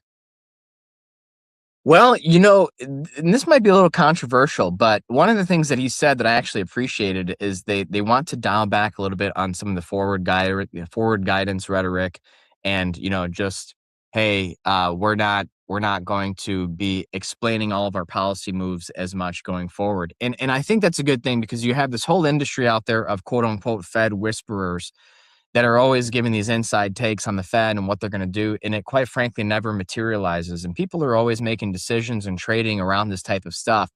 And so I'm a big believer that less is more. I mean, the average person has really, aside from just looking at, where the interest rates are, you don't need to understand every single thing that the Fed is doing at every given moment. So mainly because it's all priced into the market, right? So focus on the thing that's actually going to pay you. It's like listening to the gossip and drama versus actually doing what you need to do, right? Because that's really all it comes down to. So I actually appreciated that. He has a reputation of being a bit of a hawk. I think later this year, I wouldn't be surprised if we saw some sort of rhetorical pivot. It's kind of a 50-50 now whether they're going to raise or lower rates this fall. I know Trump wants the Fed to lower rates. But they might need to raise rates first before they lower rates. That's kind of why I opened today's session with some of the stress in the bond market that I'm seeing because long-term rates have been rising a little bit, which in some ways is not a bad thing. It means the yield curve is steepening, the economy is starting to pick up a little bit, but yeah, there's definitely some things that are out there that the Fed needs to be careful with liquidity, because if they start raising rates again and oil prices are high, something's going to break, and you're going to get a nasty sell off again. But that's part of the business. That's where the most opportunities lies, around those corrections. So yeah, it's too early to judge Warsh. I want to give him some time. I think overall Powell did a good job, during his 10-year period, and I think Powell missed an opportunity in 2025 to lower rates, but I think that was more out of a personal spat between him and Trump. So, yeah, we'll see. We'll see what Warsh does next. Really? So you think Powell didn't raise rates or lower rates in 2025 for personal political reasons? Interesting. Well, yeah, I mean, I don't know if it was political, because Powell's supposed to be a Republican, but I think, He was yeah. appointed by Obama. What's that? He was appointed by Obama. But yeah, I know what you're saying. Was I he? know I what you thought I mean. thought I Like he thought was Powell was appointed to the appointed under he was Trump. appointed to the Federal Reserve by Obama, and then Oh, okay, okay. Trump made him chair. Yeah, then Trump Yeah, Trump made yeah, him yeah. chair. That's right, because it was That's what I mean. 2016. Yeah, yeah. It was after Yeah. Janet Yellen, but yeah, no, he is. He is. I think he's a registered Republican, but they had their Yeah. personal differences, and I think that they actually missed an opportunity to lower rates in 2025. And so now, then you had this big spike in oil. There's no chance they could have lowered interest rates, at the beginning of this year. And now oil's in limbo, and it just becomes a lot more dangerous. The last thing you want to do is cut interest rates into soaring oil prices. So yeah, we'll see. Oil coming back down now, that kind of gives the Fed a little bit of breathing room to reassess and make some decisions. But yeah, there was an opportunity missed there, and the Fed is kind of notorious for missing out on opportunities like that, either cutting too late or raising too late. That's pretty much sums up their entire history. Yeah, that's the Fed. I mean, Alan Greenspan was great until right at the end, where he just he saw what was about to happen with that housing bubble. It's kind of like, all right, it's on to you, Yeah, Bernanke. You got this thing yeah, taken over. But yeah, yeah. yeah, it'll be interesting to see. What do you think the inflation? You think they'll ever get to that 2% target? No, I think that's over. I think they're going to abandon that. I think they have to. They might change it to 3%, but I think this even ties into like what I mentioned earlier, when Warsh said, "Hey, we're going to change some of our forward guidance." I don't think they'll explicitly say anymore, "Hey, we're abandoning 2%." I think they'll just say, "Hey," I think they won't talk about it. They'll just say, "Hey, we're struggling to do this, and it's just going to be at 3-4% now, and you're going to have to live with it." Maybe. Yeah, it could be interesting because he also in this meeting pointed that he wants to look to the what he said, the left of the decimal now. So maybe if he sees like 2.9, he's like, we reached 2%. I don't Yeah, know. yeah, yeah, yeah, yeah. Do you think we'll see any like deflationary oil prints after or inflation prints after we saw oil spike so high at the beginning of the war and then it came back down? You think we could see some deflation, like negative prints in the next couple months? No, and I don't think we'll get negative. I think we'll get disinflationary prints, like, if we're going from 4% to maybe 3.5%. But no, the inflation's not going away. Yeah, actually, the inflation is here to stay. Do you think it's more like a stagflationary situation at this point?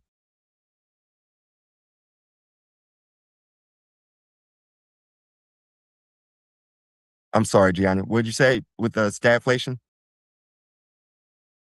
No, no, I'm not actually in the stagflationary camp. I think they're going to try and run the economy hot. I mean, you look back historically when we've been in similar macroeconomic situations. I mean, really, the only way we can manage our debt at this point is to shoot for higher economic growth. I think you're going to see eventual more deregulation, or you're going to have to go the austerity route.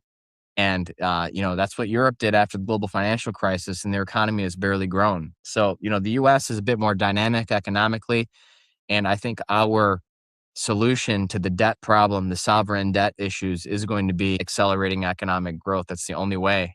But when you do that, inflation is a symptom of a growing economy. Oh, yeah. And hopefully prices can keep up, or wage growth can keep up with the price increases Right, that we're right. seeing. That's the key. That's the key. Yeah. I'm going to take a hard left here and shift into crypto. Do you look at crypto over there? Have you studied any crypto, what you're doing over there at Gianna? Oh yeah, yeah, yeah. I've been trading crypto since about 2013. Let's talk about that a little bit. Because there are so many people who now, you've seen the Bitcoin winner everyone's saying crypto's terrible. I had to actually did an interview with a guy. He's one of the most bearish crypto people I've ever met in my life. So like, Okay. what are you seeing in the crypto markets? Well, crypto, we're in a bear market right now. We're in a downtrend, making lower lows and lower highs. People talk about this 4-year cycle that exists. It's pretty evident that there is one. So I'd like to see Bitcoin hit a bit lower prices. I'd love to see it drop as low as 40 to 45,000, but there's probably going to be some support 53, 56,000. I'm really not that excited about Bitcoin if it's below, basically 70 to 75,000. I think you get back above there, you can start talking about a bottom. But until then, the bears are firmly in control. But when it comes to Bitcoin, my concern is, that was the trade of a generation, right? It's kind of like getting a mortgage back in 2020, right? That was a generational trade. And I think the problem you have with Bitcoin is that people have unrealistic expectations. I don't think you can expect, 100,000% returns over the next decade in Bitcoin. In fact, I'm even in a camp, and I do, I make a lot of the crypto crowd a little upset when I say this. I trade crypto. I'll buy Bitcoin at 40,000. I'll buy Bitcoin at 50,000. But similar to what stocks have experienced in the past, I'm not ruling out a lost decade in Bitcoin. And what I mean by that is that Bitcoin might not make a new all-time high for another decade. Now, does that mean you never want to own Bitcoin or you can't trade Bitcoin? Absolutely not. I mean, if Bitcoin goes to 40,000 and then rallies back up to 80, 90,000, that's more than 100% return, right? That's a nice trade. But the set it and forget it style that many people got comfortable with, in the first half of this decade and the back half of the 2010s, we're in a different reality now. I mean, it's just not the same market. It's hardly the Wild West. You're not a rebel against Wall Street for owning crypto anymore. It's completely institutionalized, and that's just the way it is.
Crypto, Bitcoin is definitely not the trade that it once was.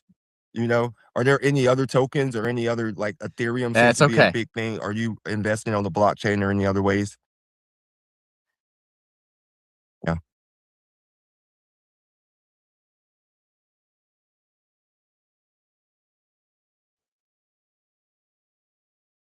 Uh, yeah, I mean, I think eventually Ethereum and Solana might be interesting, but right now, Bitcoin is kind of like the tide that lifts and lowers all ships. So when we bottom, yeah, I'll probably look at Ethereum and Solana, but for now, I mean, I'm just avoiding the space entirely.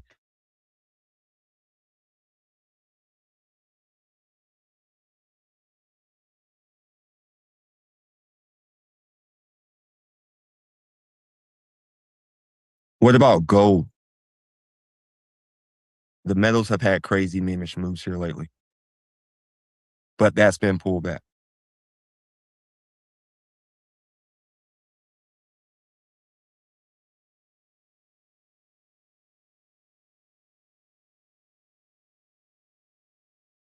Is Gianni now frozen? You're back. Yeah, I think we're setting up for a big buying opportunity in precious metals this quarter, preferably, mid to late August, September. But yeah, I don't think the precious metal story is over yet, but I do think we have a little bit more downside before it bottoms. Got you. And then, like, are you interested in copper when it comes to the AI build out, or are you more a guy who's looking at the glass, like maybe a Corning play when it comes to the AI build out? I'm assuming that's what you're basing these metals off of, or are you just basing them on the gold as a play for against inflation and central banks? What's the whole Yeah, precious metal thesis I when you do mention more that? gold and silver as a play against the central banks. Yeah. Got you. What metals do you see for the AI build out?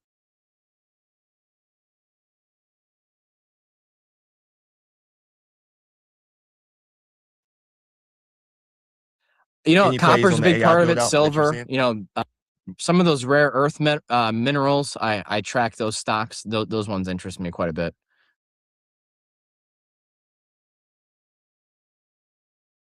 Got you, got you. And then, so another question, I guess, with your normal portfolio that you have, Gianni, what does that kind of look like for a guy like you right now?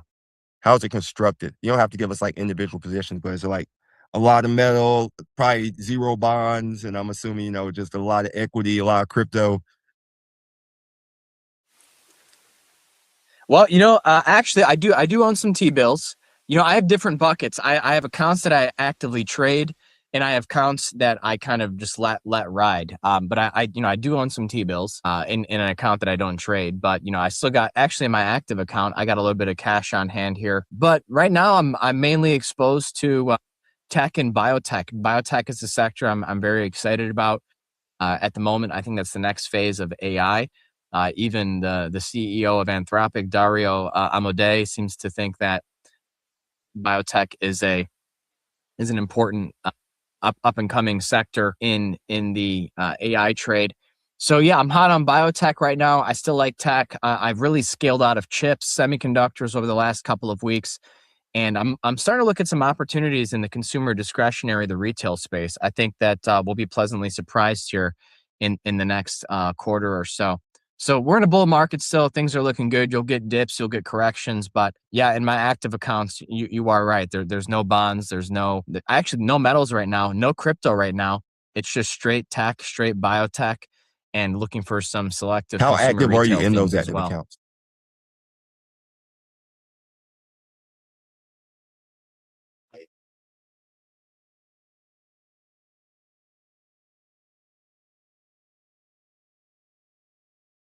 I'm sorry, how did you say you are? Or does it just depend on the position?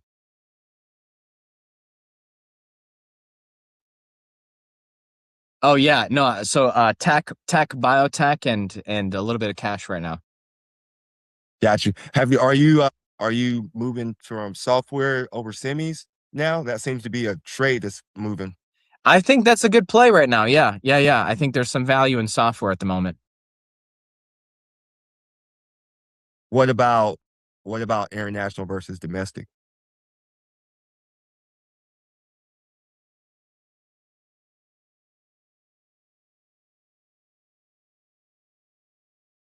Did you say, I'm sorry, what did you say your mix was with international versus domestic, Gianni? I'm lagging. I'm pretty much all domestic right now.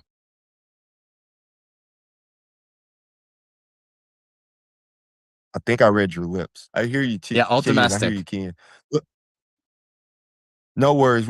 We're struggling with this screen. Yeah, domestic. I got you. American exceptionalism continues. And let's take a few minutes before we hop off, Gianni. Just tell people more about yourself, more about what you do, more about what's happening over there. Let the world know so they can find you and what you do.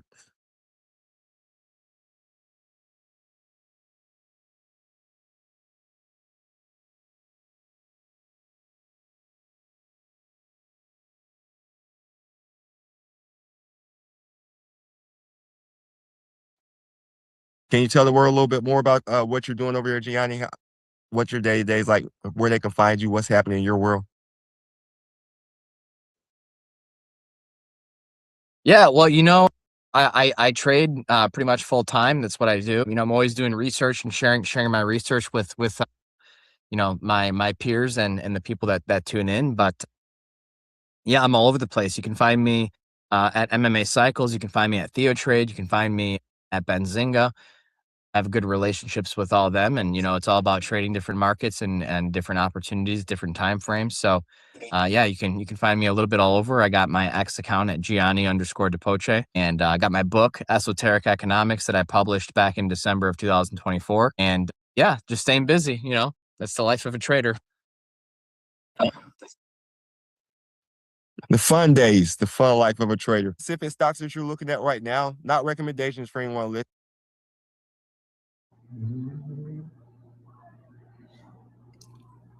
We are live. What's up, everyone? Thanks for tuning in tonight.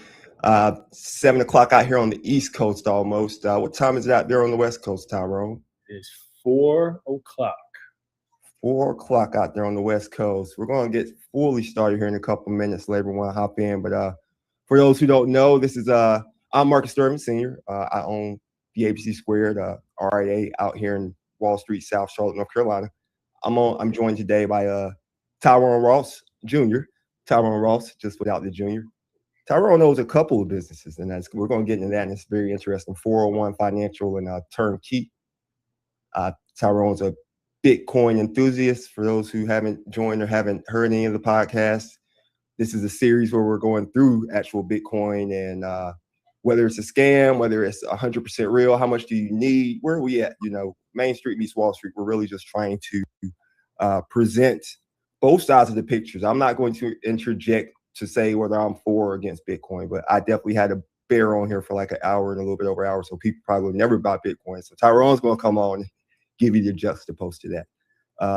Before we get started, Tyrone, what you been doing today, man? Tell us a little bit about what's been happening.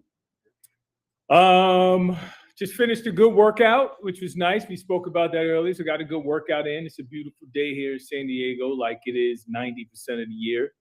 In the mid 70s, nice breeze. Recorded this my second crypto webinar today. So doing a lot of talking on that, and then had a compliance meeting, which we all love at our RAs. So I had that. So it's been a full day, man. So after this, I'll have some dinner and then kind of sit down and prep to meet with Turnkey, my Turnkey team, to go through the day's events. So busy day, man, but all is well. And snuck in the call with my parents, which is nice. You snuck in a call. I thought you said stuck in the car with him. I was like, interesting. No. And then you said, that's nice. Yeah. I was like, I don't know. Depends on how long we're in the car. My parents may be watching. No, that's good. Nice, relaxing day. As we said, I was like, I'm about to go get a workout in real quick. But then we had to, so for those who were supposed to catch this yesterday, we had technical difficulties over there with another streamer software, but I'm not going to say the name. So we're doing a different one right now. And I was like, I'm going to go get a workout in real quick. So I haven't even told Tyrone yet this yet. I walk outside, Tyrone, and so my house is like by the road. I walk outside and there's a car stopped in front of my house, but on the other side of the street with like a line of cars behind it. And there's this woman in it. And I'm like, I walk over towards her. I'm like, do you need some help? She's like, I ran out of gas. So I said, all right, I'll help you push the car. So like me and two dudes got and pushed her car off the side of the road. She got lifted, like, go get her some gas. Yeah.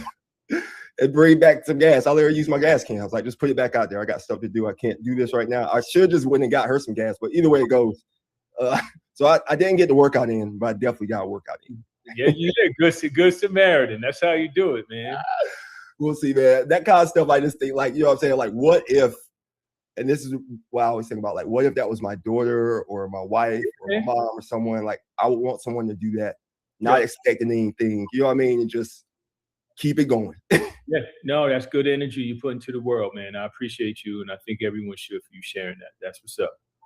Yeah. But that's enough about me. Remind me later that I'll tell you an even crazier story that happened right in front of my house with a car. But, Tyrone, for anyone listening, watching, feel free to put some comments in the chat. What you think about Bitcoin, what your thoughts are on crypto. Tyrone, before we get started, or let's just go ahead and get into it, man. We'll put some topics up here. Bitcoin. Let's just begin by explaining to the world, like, what is Bitcoin? A lot of people don't know what Bitcoin is. This is never an easy one to answer because Bitcoin is everything and anything all at the same time. It matters the lens that you're looking through. In some places it's money, here it's not.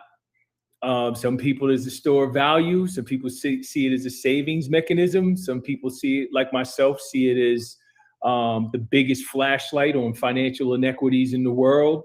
I also see it as a big, sturdy clock. It's so many different things. And I think the more you learn about Bitcoin, the more you learn that you don't know about Bitcoin. So Bitcoin is a lot of things. But for the purposes of this conversation, Bitcoin big B is the blockchain. Bitcoin little b is the token that everyone freaks out about. So those two things are a great differentiator of when you're having a conversation, especially now. I'm more than a decade in. I always ask people when they mention Bitcoin, I'm like, well, what are you talking about? Are you talking about the token or are you talking about the blockchain?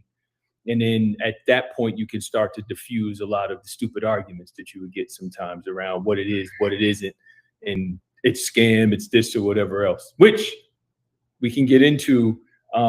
Crypto is not a perfect space by any means, but it's 2026 now. We have to stop with the hyperbole. Gotcha. Yeah, and it's definitely, there are some people who've made money on crypto, so, and Bitcoin. They've lost money as well. Sure. Just like with any investment, you have to know what you're investing in. You have Absolutely. to know the fundamentals. But that's another reason why we're sitting here tonight and unpacking this, because crypto is such a mysterious thing to people. You know, you mentioned the big B and the little b. I don't think people realize that blockchain is considered Bitcoin, right? As you just mentioned. Can you elaborate a little bit on that? I know there are a lot of people listening who do understand that, but there are a lot who don't. Yeah. So when I say big B, the Bitcoin blockchain, there's all types of blockchains, but that's specifically to the Bitcoin blockchain. So every coin has its own blockchain. They all don't run on the same blockchain. Also, I was explaining this earlier. There's two types of blockchains. You have permission and you have permissionless. I'm from New Jersey. I could appreciate a good toll road. So if you're on the Garden State Parkway, or if you're on the New Jersey Turnpike, you're going to pay tolls to get on, to get off. That's permission. That's like IBM using the blockchain to make sure the avocados get from Charlotte to San Diego and who delivered them and everything else. That's permission. That's not what crypto hippies like myself, what up, Kev, care about. Permissionless, like Bitcoin, means that anyone could use it at any time, send value anywhere to anyone, and that is what matters. It's you can transfer value of all types, of any types, over the Bitcoin blockchain or a blockchain of your choice. But in the case in here, we're talking about Bitcoin. The Bitcoin blockchain is where the Bitcoin token is native to, where it trades, where it's stored, where it transacts, right? Where the ledger is, and so on and so forth. Got you. I think that's a pretty good explanation. Consider we don't have too many hours to go into it. And yeah, what's up, Kevin? Condolences to your father and your family, Kevin. But yeah, so the blockchain, and every coin has a blockchain. Yes. Okay. And there's not one blockchain. Every coin has its own blockchain. Right. And the blockchain is the immutable record that people have where you can see every transaction that's ever happened, correct? The only immutable blockchain is Bitcoin. Bitcoin is the only one that is immutable? Watch that this. You can't change, that you can see. That you cannot change, right? Yeah. So no one controls it. Permissionless, it's no one controls it. Now, permission, there's a blockchain network called Canton that a lot of the big financial companies are controlling, right? That's permission. So they can control what happens. They could roll back transactions if they want or whatever else. No one controls Bitcoin. Every blockchain that has been created after is controlled by somebody. We could point out who runs Ethereum. We could point out who runs Litecoin. We could point out who started Solana. We could point out who started Base and Arbitrum and all the other blockchains. You don't know. We know who Satoshi is, this mythical figure, but we don't, which I think is a group of people, not one person. But no one really knows who that is. And Bitcoin is just run by code. No one controls it. Gotcha. Yeah, and Hitoshi, that's quite a subject too as well. People have been trying to figure out who that is, and they'll never know who he is and who he, she, they, them are until they actually sell anything, right? Yep. And their wallet has been dormant. Nothing has been happening. I think it's a consortium of people. I've had the opportunity of interviewing Jeff Garzik on my podcast, and Jeff was there very early.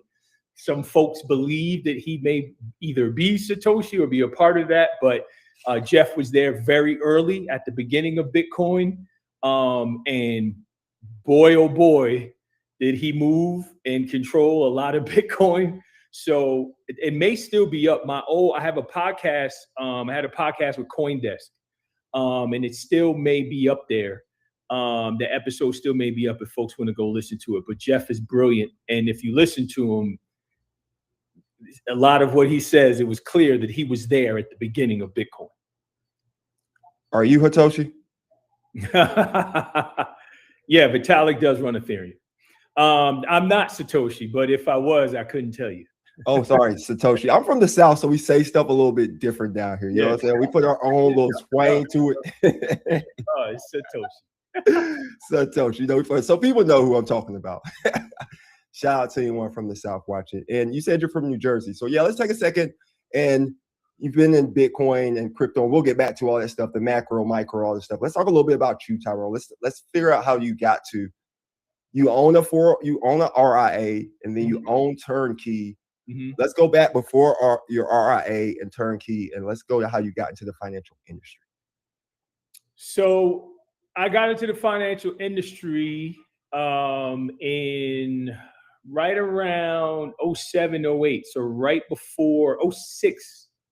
So right before the great financial crisis. My first job after being a juvenile probation officer was at a little investor relations and public relations firm called Financial Dynamics, which was acquired by FTI Consulting.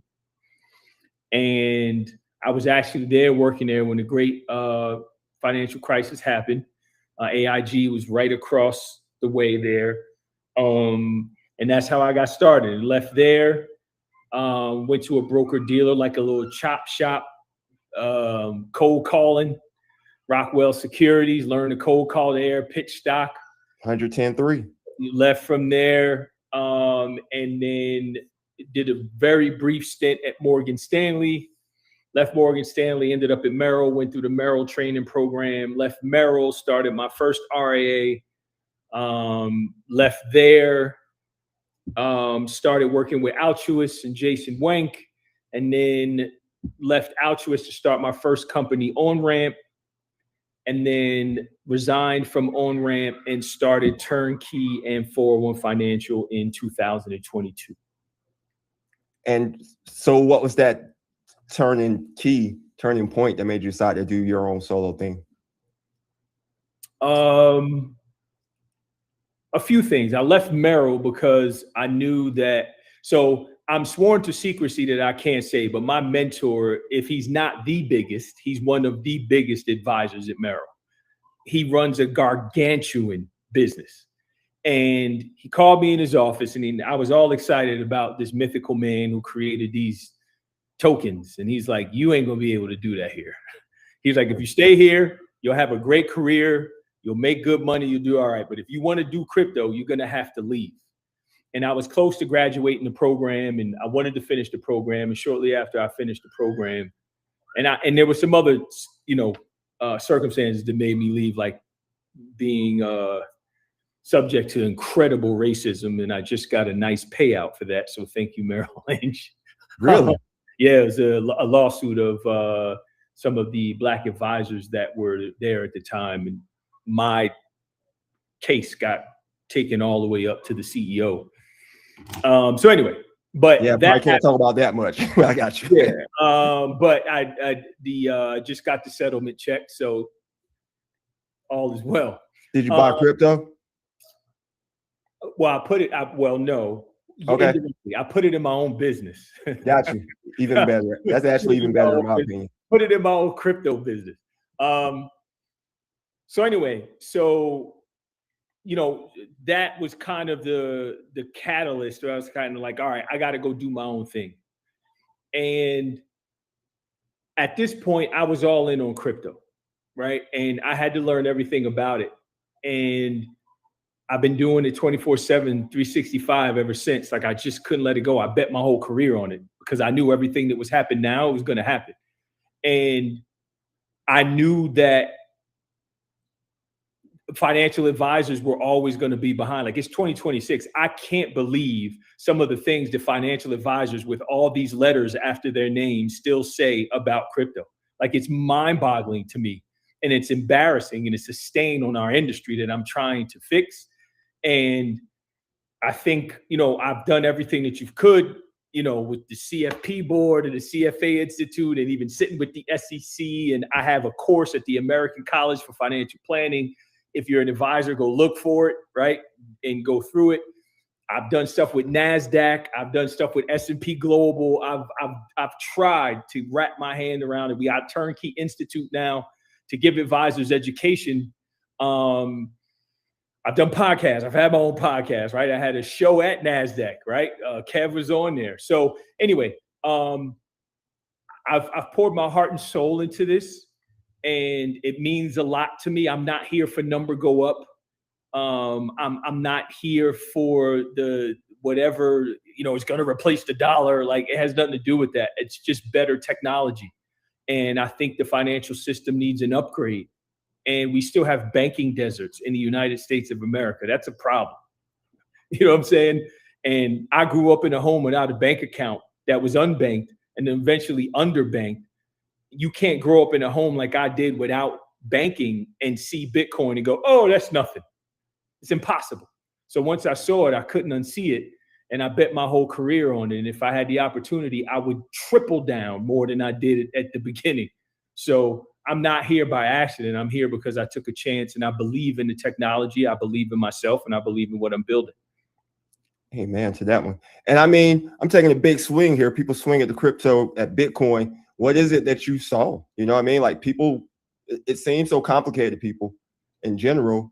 What is it that you saw, like you said, that made you decide to leave a good job at Merrill Lynch? Because you definitely can earn a great salary or have a great career at Merrill Lynch if you just stay through the attrition. And like you said, you're about to finish the program. What did you see? Because the native one was Bitcoin. So what did you see in Bitcoin that made you say, ha? Besides the fact that, like, your family was unbanked and there are bank deserts. Well, two things. One, you only need to see your mother crying to find the next open check cashing place so you can eat. That's what I saw. I saw my parents struggling without any financial literacy or financial access. That was the first thing. Second thing was, I had a friend of mine that exposed me to it, was a Ruby developer, and he was really into tech. He was the one who was making our fake IDs and everything back in the day. And he sent me some. He goes, download Bread Wallet. Those that are in the know, Bread Wallet was a thing. And he was like, download Bread Wallet. And I downloaded it, and he sent it to me. And I got it like that. And I was like, what? Whoa. And he was like, I told this story earlier today, and I've been telling this story my whole career.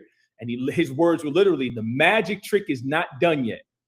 He three-wayed somebody else. We're on a call. We're doing this. He three-wayed somebody in. He goes, what I sent you, you're going to send them. This whole thing happened in minutes, not hours, not T+1, not T+3, minutes. And the minutes were getting everyone together. The transactions happened in seconds. Okay. You can't unsee that. You can't argue it. It's fact, right? Now, I'm going to double down on that. The simple way to explain it is, I don't know you from a can of paint. I only know you from LinkedIn. But if I flew to Charlotte and I didn't know you and I saw you standing on the street and I handed you $20 and walked away, you and I would know that that's $20, yes or no? Yes. Would you know my social security number? No. Would you know my address? No. Would you know my income? At least $20. You wouldn't know any of that. Exactly. There would be consensus between you and I that I just handed you $20. Now, watch this. I still don't know you from a can of paint. We hop on this live, and I said, hey, download this wallet. I want to send you $20 in Bitcoin, or I want to send you 20 Bitcoin, or I want to send you 20 Satoshis. I can do that right now. It's the same exact experience, except one is over the internet and the one is in person. That's all it is. It's well, if you send me Bitcoin, I'm going to pay taxes. But I got you on that. you're not. You're not going to pay taxes. There's no taxes if you send me Bitcoin, or how's that transaction? No, If you don't, let me ask you a question. Hold on. So if it's, and this is good. So if it's like you said, you just gave it to me, you just give it to me, like gifting money is like where you're taking the example, like just gifting money. Because I mean, yes, I guess for $20 it wouldn't matter. If I send you, again, if I hand you $20, is that taxable? No. So why? I mean, I guess technically maybe, but no, no one's gonna pay taxes on that. But right? That's my point. It's no different. That's what I'm explaining. But you could also hand me $20,000 in the exact same scenario. You could do the same thing with crypto. Would that create tax? No. Okay. If you hold it, if you sell it, sure. Or you convert it to another asset, sure. But that's not the point that I'm making. I'm saying what Bitcoin allows you to do is give value to someone. The main point is you don't need to know me. Forget the taxes. You don't need to know me. I can send money to anyone anywhere in the world right now, and they don't need to know all of my information. But if I go into a bank, Bank of America needs to know all of my information, and they're going to charge me to send the money. And every time I receive money, Bank of America charges me $15 to receive a wire. For what? If I get USDC, I don't get a fee, and I get it instantly. Like, this is not that hard to understand. So if you got the Circle product, you're saying there's no Circle. Forget Circle. How are the crypto companies? We're not going to do that. We go keep this very simple. Forget Circle. If I send you any stable coin, any digital dollar, you don't need Circle. You just need you need a blockchain and a wallet, and I can send you value. You don't need Circle. Nice. And then, okay, so you sent me the value, you sent me the blockchain, or you sent me the currency. And we'll say Bitcoin, because that's the biggest one everyone knows, right? We can't, like you said, let's not go deep into these other ones. No, we can, but I can't. You can. Need to mention the other ones, but we need to keep it high level, because I think this is the thing. I think there's a miseducation. And I think that's the thing. That's why people feel so strongly about it. No one feels more strongly about crypto than the people who dislike it. And a lot of those people are misled. Well, if I send you some, it's taxable. No, it's not. No, it's not. It's not. So there's a lot of things, just like there's no wash sale rule on it right now. Now you have the economic substance doctrine that you need to be aware of, but there's no wash sale rule. Right. So you can buy and sell it anytime you want. Buy it right back, so long as you're able to defend the economic substance doctrine. Right. You can sell Bitcoin and crypto losses, and you can offset those losses against stock gains. Right. Like, there's just really easy things here. You can get it in any form. You can buy it in an ETF now. You could buy it at Cash App. You could buy it on Venmo. You can create your own experience around it now. Is it for everyone? No. Everyone shouldn't own it. But what everyone should do is understand it and understand the technology behind it, because that's what you're starting to see is going to make the experience better. If you, send remittances, you have people that you send money to in other countries. If you're tired of putting your check in the bank and then waiting 2-3 days for it to clear, if you're tired of paying wire fees, all these other things. Why do you think we have a real-time payment system? For fees. No fees. No. When did we get a real-time payment system? Do you know?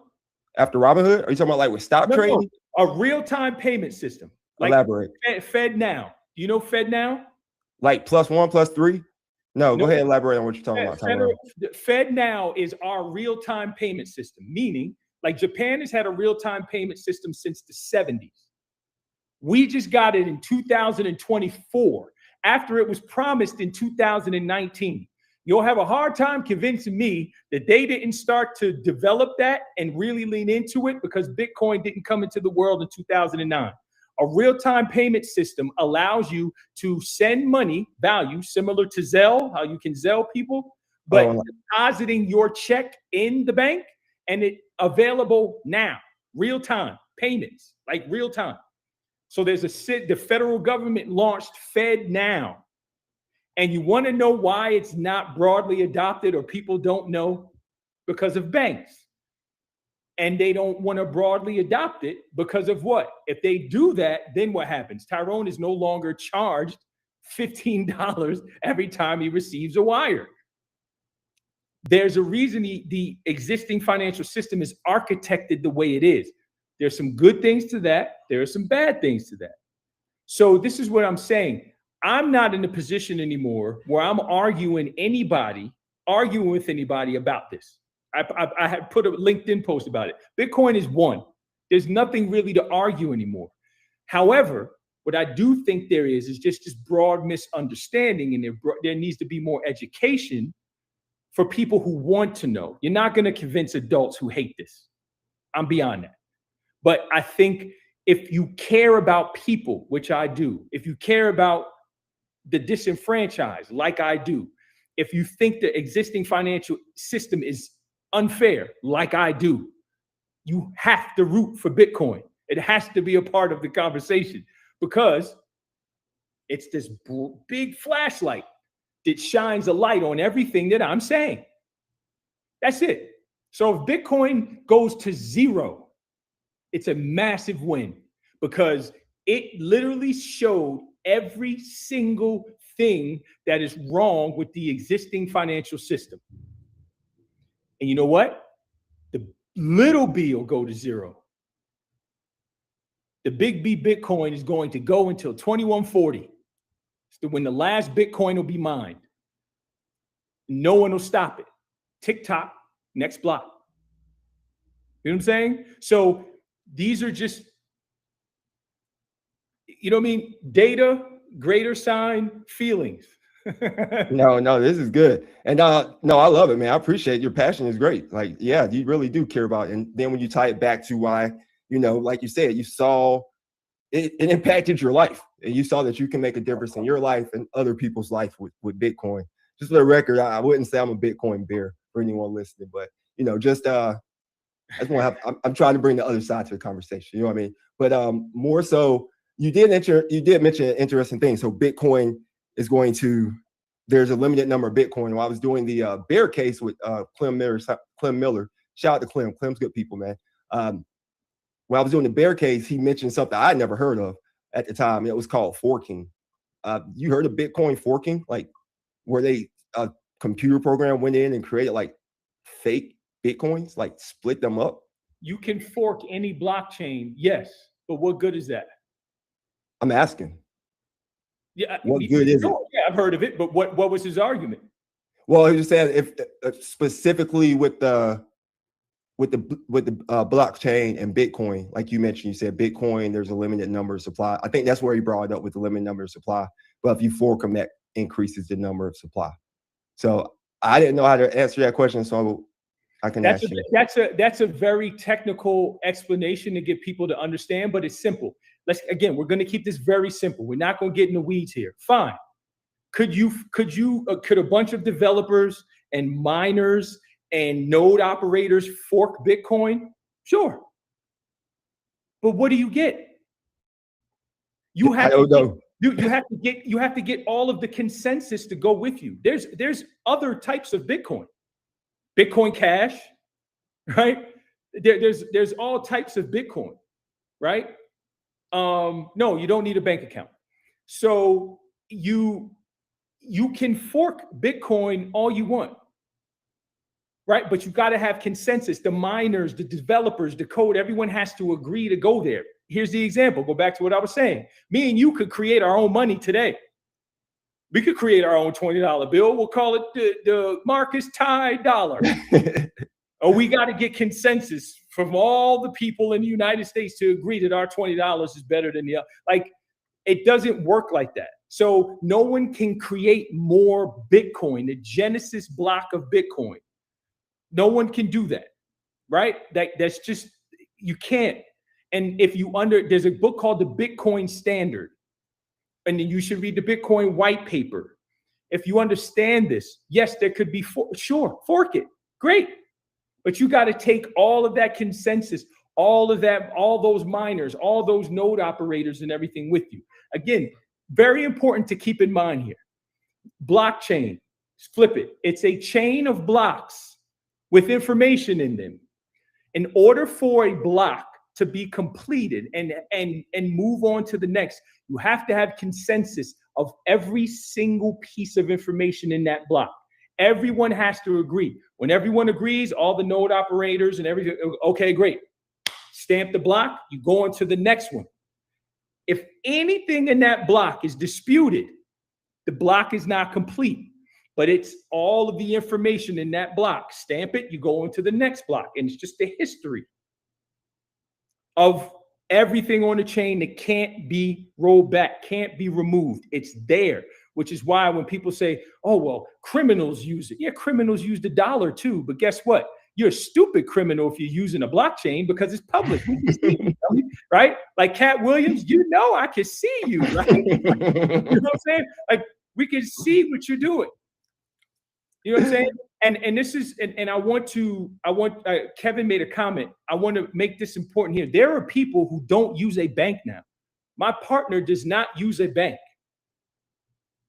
Right? Gotcha. You don't need a bank account to deposit anything into a wallet. You need to spin up a wallet and I can send you whatever. He uses an EtherFi card and that's it. He's completely unbanked himself. He only deals with a bank to do business, like our business. Personally, he doesn't use a bank. So you can completely operate on chain if you choose. You only need a bank if you want to go back into the old, antiquated, expensive world of traditional finance. Cool. And all right, I send Marcus $20 of Bitcoin on Cash App. You can sell it right there in the app and you got money right away. There's a reason why I suggest Cash App to this day is the best venue for people to get access to Bitcoin, right? So it's not a matter of a bank account or any of that anymore. You need an internet connection and you can get on chain. That's some truly decentralized stuff right there. That's good stuff. Okay, so let's say, because we're about halfway through. For anyone listening, watching, hit the like, subscribe, check out Tyrone. This is good stuff. This is really good stuff. So let's just say that someone's listening, they've got somewhat of an understanding with crypto, Bitcoin. Okay, where should they start? What should they do? Like, you're not telling people they should have 100% crypto, right? Or are you? You can check every piece of content. No, I'm asking. No, I'm saying I've never done that. I don't even do it with our clients. You can look at and I will challenge anybody that find a financial advisor that has a longer track record of talking about this stuff than me and see where I've said you should own X amount or whatever else. It's not what I'm saying at all. I'm not saying everybody should own it. It's not for everybody. But if you decide that, I don't decide that. It's for people who do the work. You own Bitcoin at the price you deserve. So you should read about it. You should ask questions. You should ask more questions. You should ask more questions. And then when you feel like you want to get exposure, again, I've been saying this. I said it this morning on the podcast. I'm going to say it again here. I've been saying it for years. Look up the restaurant closest to you. That's the most expensive. Figure out what it costs for two people to eat there, all inclusive, drinks, food, dessert, everything. Buy that much. And your venue of choice, your Schwab account, Venmo, Cash App, whatever, buy it and let it sit. I know one thing. If it goes to zero, you're still going to be able to pay your mortgage or your rent. You're still going to eat. Your kid's still going to play tennis and travel soccer. If it doubles, you ain't going to spend somewhere in the south of France. But what it'll give you is skin in the game. You'll be able to watch the drops. You'll be able to watch the highs. You'll be able to check the price on a Saturday. You'll be able to check the price on a Sunday. You'll be able to check the price at 2 a.m. You'll be able to check the price at 12 midnight, whatever the case may be. And you'll get exposed to it. And you can learn and grow. Now, I personally feel that, again, I'm in La Jolla, San Diego. some very rich people here. They've made their wealth off of Bitcoin. Does it make sense to tell some of these people that they need Bitcoin? No, it doesn't. If folks are younger, yeah, maybe it's a part of the conversation. If you are younger and you have a long time horizon, that's the first thing. You have a very long time horizon. You should have a high tolerance for risk. You should know when you're going to get in, when you're going to get out. And you should put an amount in initially that if it goes to zero, if all of the bears are correct, that it is the worst thing since the devil fell out of heaven, you should make sure you should make sure that it's not going to ruin your life. Oh man, got you. And I also like to, so yeah, when people ask me about crypto or Bitcoin, like you gave a nice dinner for two, I'll say that, or like going to a very nice sporting event. Maybe not like the Knicks finals because that was so expensive, but like the amount that you could start with. Whatever analogy you want to use, whatever. But that's just what I've been using, because that's probably going to be somewhere around $200-300, right? Depending on whatever, give or take a couple $100 based on zip code, but $500. It doubles, it triples. You're not buying a Bugatti, and if it goes to zero, life goes on. Yeah, life goes on. Cool. Good stuff, man. Let's talk about some of the other things. You mentioned that you want to clarity, right? We're seeking clarity from regulations, and you've been screaming it from the mountaintops. You've talked to the SEC, you've talked to different people all around the country, just trying to educate them. Like you said, financial literacy is important. And the Genius Act and the Clarity Act, right? The Genius Act was passed last year, if I remember correctly, and the Clarity Act is yet to be passed. How do you see that? You mentioned yourself as a true crypto hippie. Yeah. How do true crypto hippies feel about that? I think it depends on who you are. If you're Arthur Hayes and you're like myself, I don't think clarity is needed. But there's clarity needed. The Clarity Act isn't needed, to be clear. There are some people who want it because it is going to give clarity around stable coins, what the SEC and CFTC is going to do. It's going to give a lot of clarity around what is a broker, what is not, all these other things, investor protections, all these things. It's tied up now based on the fact that the biggest revenue generator in the space last year was our president, as far as crypto is concerned. So the Democrats aren't happy about that. So it may be tied up here. It may be a while before it gets done. But I personally feel like with some tailoring, it's a good thing, right? I think investor protections are the main thing. Retail has gotten hurt here, and I hate that. But what I hate the most is retail have gotten hurt off the acts of awful people, not necessarily barriers and things that aren't in place. Because a lot of times when you get this legislation, it keeps people out as opposed to giving people access. So I'd prefer to have more people in and have more altruistic individuals be at the head of it, as opposed to this sweeping legislation and then people who deserve and want access can't get it, which has been the norm in this country. Gotcha. So the Clarity Act is going to give more. It seems like it's going to actually give less clarity, but more structure, I guess. Yes. More regulation. Yep. Exactly. That's a great way to put it. More structure, right? More clarity? Probably not. And the Genius Act, that was basically to establish that you could have a stable coin. Yeah. The Genius Act was basically all about stable coins, which is why you've seen all these. Everybody got a stable coin now, right? You should have one. I'm going to have everybody got a stable. I don't know what the point of it is, but everybody has a stable coin. Everybody has a stable coin. And you mentioned that the president was the largest profiteer had the biggest returns in his investment of crypto last year. What are your thoughts on that? I don't like it. I mean, when you made more money than Coinbase's net profit, that's a problem, especially if you are the president of the United States, and this is independent of party. Right. I just don't think that should be the case.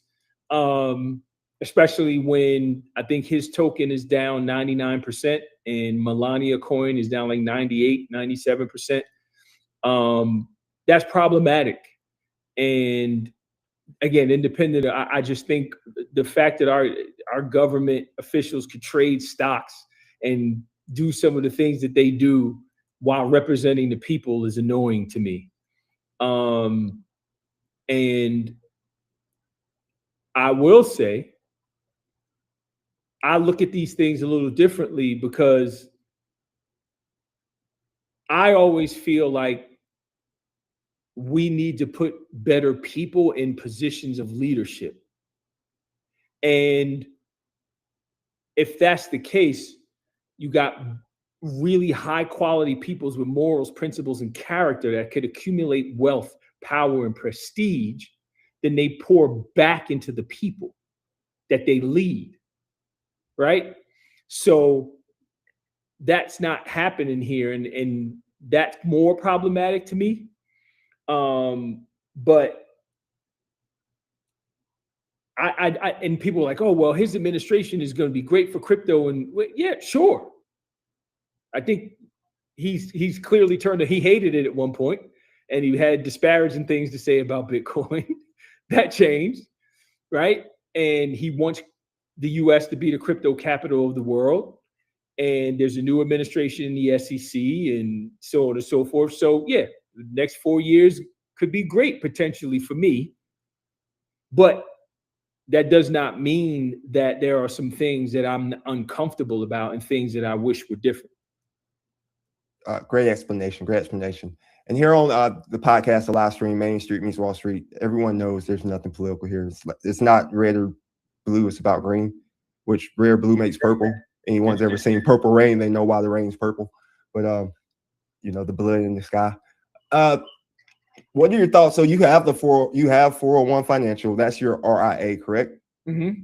So you have clients and you do portfolios, like you said, you don't particularly suggest anyone goes 100% in the crypto. So you obviously pay attention to the macro environment, the micro environment. What are you seeing right now in the economy, and how are you positioning your clients with that? Or is every client so uniquely different?